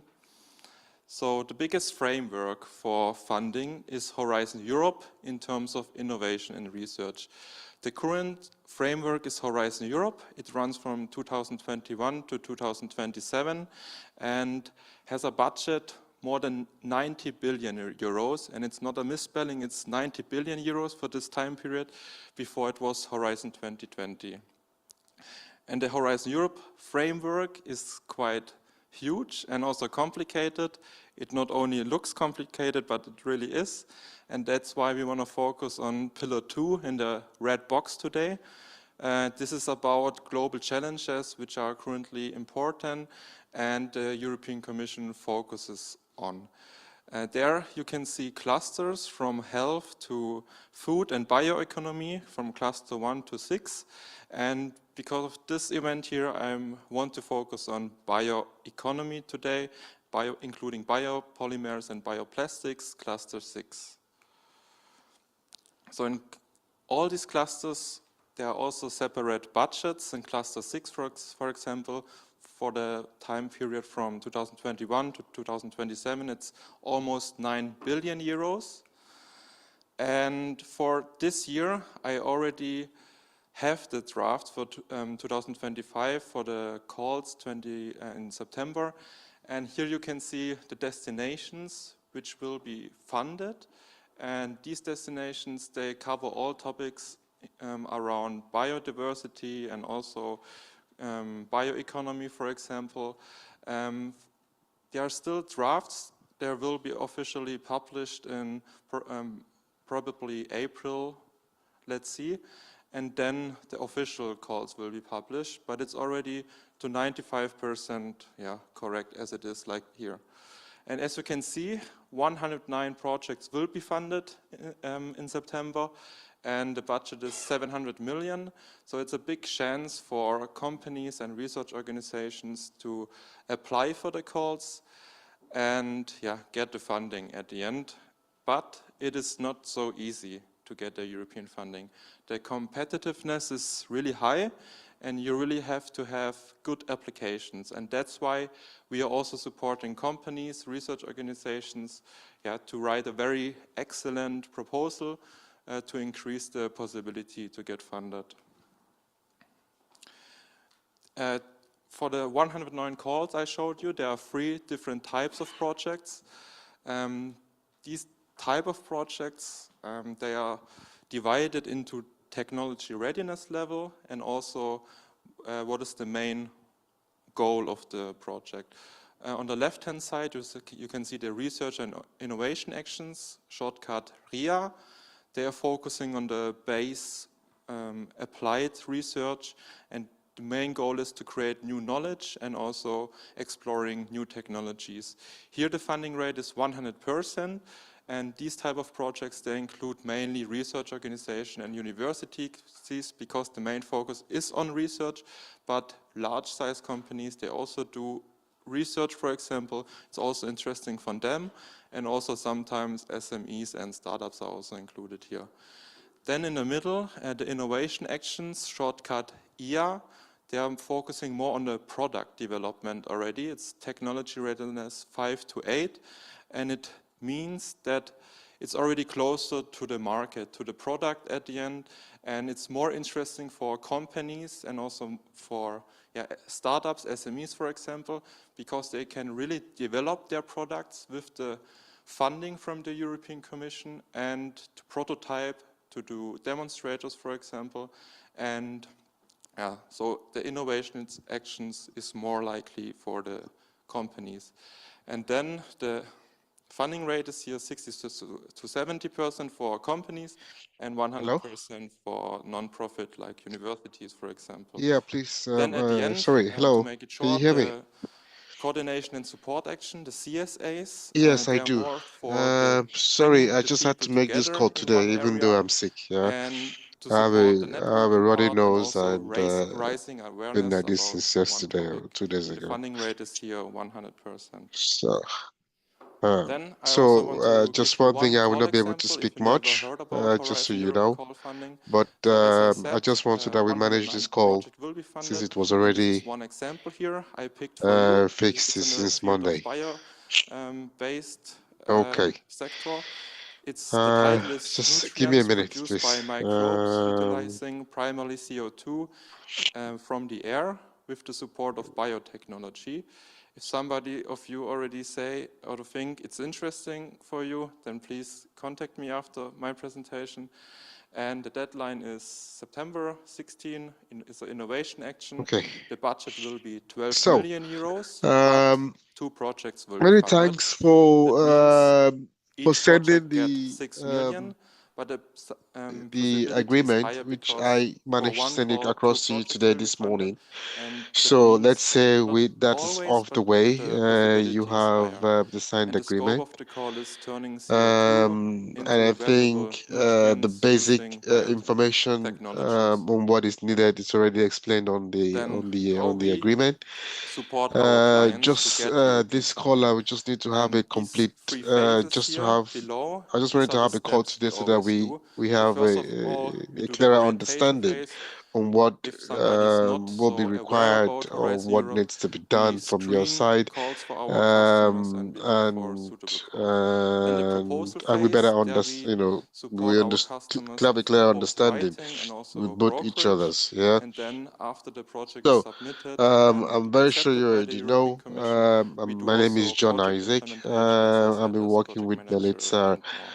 To I make think for it more almost clear for 2 years or so, so or if during the not call 3. screening I process, think we do a 2022 or workshop, for so. example, with our customer. Then we do the Alongside with screening, we present all the calls which could be her suitable colleague for our customer, and then we or decide sister if the customer want to Mila, be the coordinator and also other or if colleagues we within or want friends to of coordinate hers, or we need to look which for a time to time they coordinator. So do this is kind of the jump in to first step assist in of the organizing proposal. the events that we host. Then, if Well, these you are are not mainly aware of operational the topic tasks to Horizon do some Europe so time. much, we have the service brokerage But service. That means recently, through I the bunch think of she's European also showed project interest as proposals well we that she do would like each to year, also produce it's event, currently which I've 60 also projects, given her we the can bring you opportunity to do into so. running proposals. We are involved in Gradually, I can and see, do kind of she's already advertisement. doing For sure, you things in have the to right fit way. exactly and perfectly to the call, And she but then we suggested can that you also transfer will be you into the interested in running proposal as a partner. in Without in any this experience, I opportunity. think it's Sorry the for best this. solution to be part of a And consortium as a I partner, wanted firstly, not as a basically coordinator. It's not so to be easy. sure, And this and is just to be always a sure good that first step if you are not so aware of the topic, because I but haven't you're actually interested in. worked with you before, but she explained the things that Then you've what we done also before, do and is I the think proposed writing this service. shouldn't be So from A it shouldn't to be a Z, problem when it we comes to you managing this fulfill task. all requirements. We But I wanted to support be our certain, customers so with the whole process for that from reason, phase I one, wanted to from have a quick record call analysis. There we today, analyze. so you It is really basically this you call can which fits to the brief me concept of the customer. Then on we what you also think support with the about the consortium task already building. assigned. If, for What example, do you think what consortium of area do you 4 think would be difficult, or what do you planning to think write a proposal but need the 10 process will be like, partners more, and we if can there are look in our any network steps who that could need fit some and also be guidance, part of the so we can get that consortium. fixed and so Then on. after I mean, the this is basic point completed, is, then phase 2 begins. It's a if proposal it's you writing basically phase, having the including willingness to language do it, proofreading, then happy administration, financial to, because management, for me, visual upgrades of the a proposal. The project like proposal has to this, look nice, not only the input has to be I do nice, it quite and the very quality often, check and and in time whenever I pick submission at up the a end. task of such, I This is a tend typical to timeline, how our like proposal it, phase looks because like. I learned so much We about the recommend topic, 5 some things months I in haven't total done for the whole before. I'm proposal not an writing expert in the field, process. You can also do But it in the 3 months, moment but I cannot I recommend it in start 2 working on months. a certain topic, I And in the get more beginning, knowledge it's a about it, concept. and a It has little to be bit, I'm happy finalized that I'm 5-4 months educating before the myself deadline. in the Then field the that I'm not consortium has to familiar with, and be so forth, built 4 months, 3 and months also before get to know deadline. more And people then the within the drafting industry of the as work well. packages So begins, it's always, and it's a the challenge on one proposal hand, writing. and on the You have second the hand, first draft, there is a lot 3 to to learn 2 about months when before you dive the into a submission project deadline. that you And haven't, that's, yeah, in general, that excellent you're or the not perfect actually proposal an phase expert timeline. in, yeah. And then So, after but I you think the most submitted the challenging part, proposal, I the think European what's something Commission that we needs need to actually approximately highlight or 3 discuss is the months to process, right? evaluate the process Because there are and the proposal. There the you get things or a certain rating steps from that you 0 to actually need 15 to be, points you need to follow. with an impact point section, And she highlighted, I think which will be Melissa said something that's evaluated something that you have done methodology and uh, also excellence section. production in the And past, or while then it you also were needs 3 maybe in months more school or something. I if forgot the you message she got a said. very good Well, rating, if you I will don't get the know the funding. process will be. Then Maybe for it's the the same preparation process or of the there's a grant different agreement, process, these are the but now we need contracts to, between the European Commission and the process coordinator of the might project. be not be the same. And then after So, 11 months, it's possible I to wanted get the to know from European you, funding. what you Then think, why work with us? and So in maybe general, explain to the me, possibility to get European what funding areas for you all see could be the gray proposal areas, is or where you think could be a something like challenging point, 15%, and we can and support if the my, proposal writing service to increase help the will be needed, possibility to 45%. Last year we also reached more than 45%, sometimes also rating 15 of 15 points. And we can, I think the biggest and best argument is to save time, because as you said, the proposal phase takes a lot of time, and many researchers, many companies want to focus more on the development of the product and not with the administration. And this is our key benefit as well, that we can take over all the work in the proposal phase. And then for sure we can also empower the innovation of a company and support to bring it alive. As I said, I also want to give you some references we have at our company in the bio-based sector. These are 6 projects which are currently running. I would like to show you one project, the biofiber loop project. There we supported the Institute of Textiles and Fiber Research in Denkendorf in Germany with the whole proposal writing service, and also after the acceptance we also do the project management, exploitation, and the budget is 7 million euros for the whole consortium. The project will run 3.5 years. This is also a time which is very average for European projects, 3 to 4 years. And the main thing about the project is to recycle bio-based textiles, as you can see on the right-hand side, to have a whole circular economy process with textiles. And this was my presentation. I hope you have a better understanding now of what Horizon Europe is and how you can get funded. And if you have any question, please let me know. Thank you very much, Patrick. Questions? Money is available, you don't have questions, that is strange. I will, questions, I will have questions, although I'm never going to get your money, but of these projects, which have reached commercialization stage? You have been involved with a lot of projects as part of this. Can you give an example or two of what is now in the marketplace and selling product, for example? Yes, I can give you one example from my experience. I was involved in a European project. It's called Susmag Pro, and they're recycling magnets in the industry.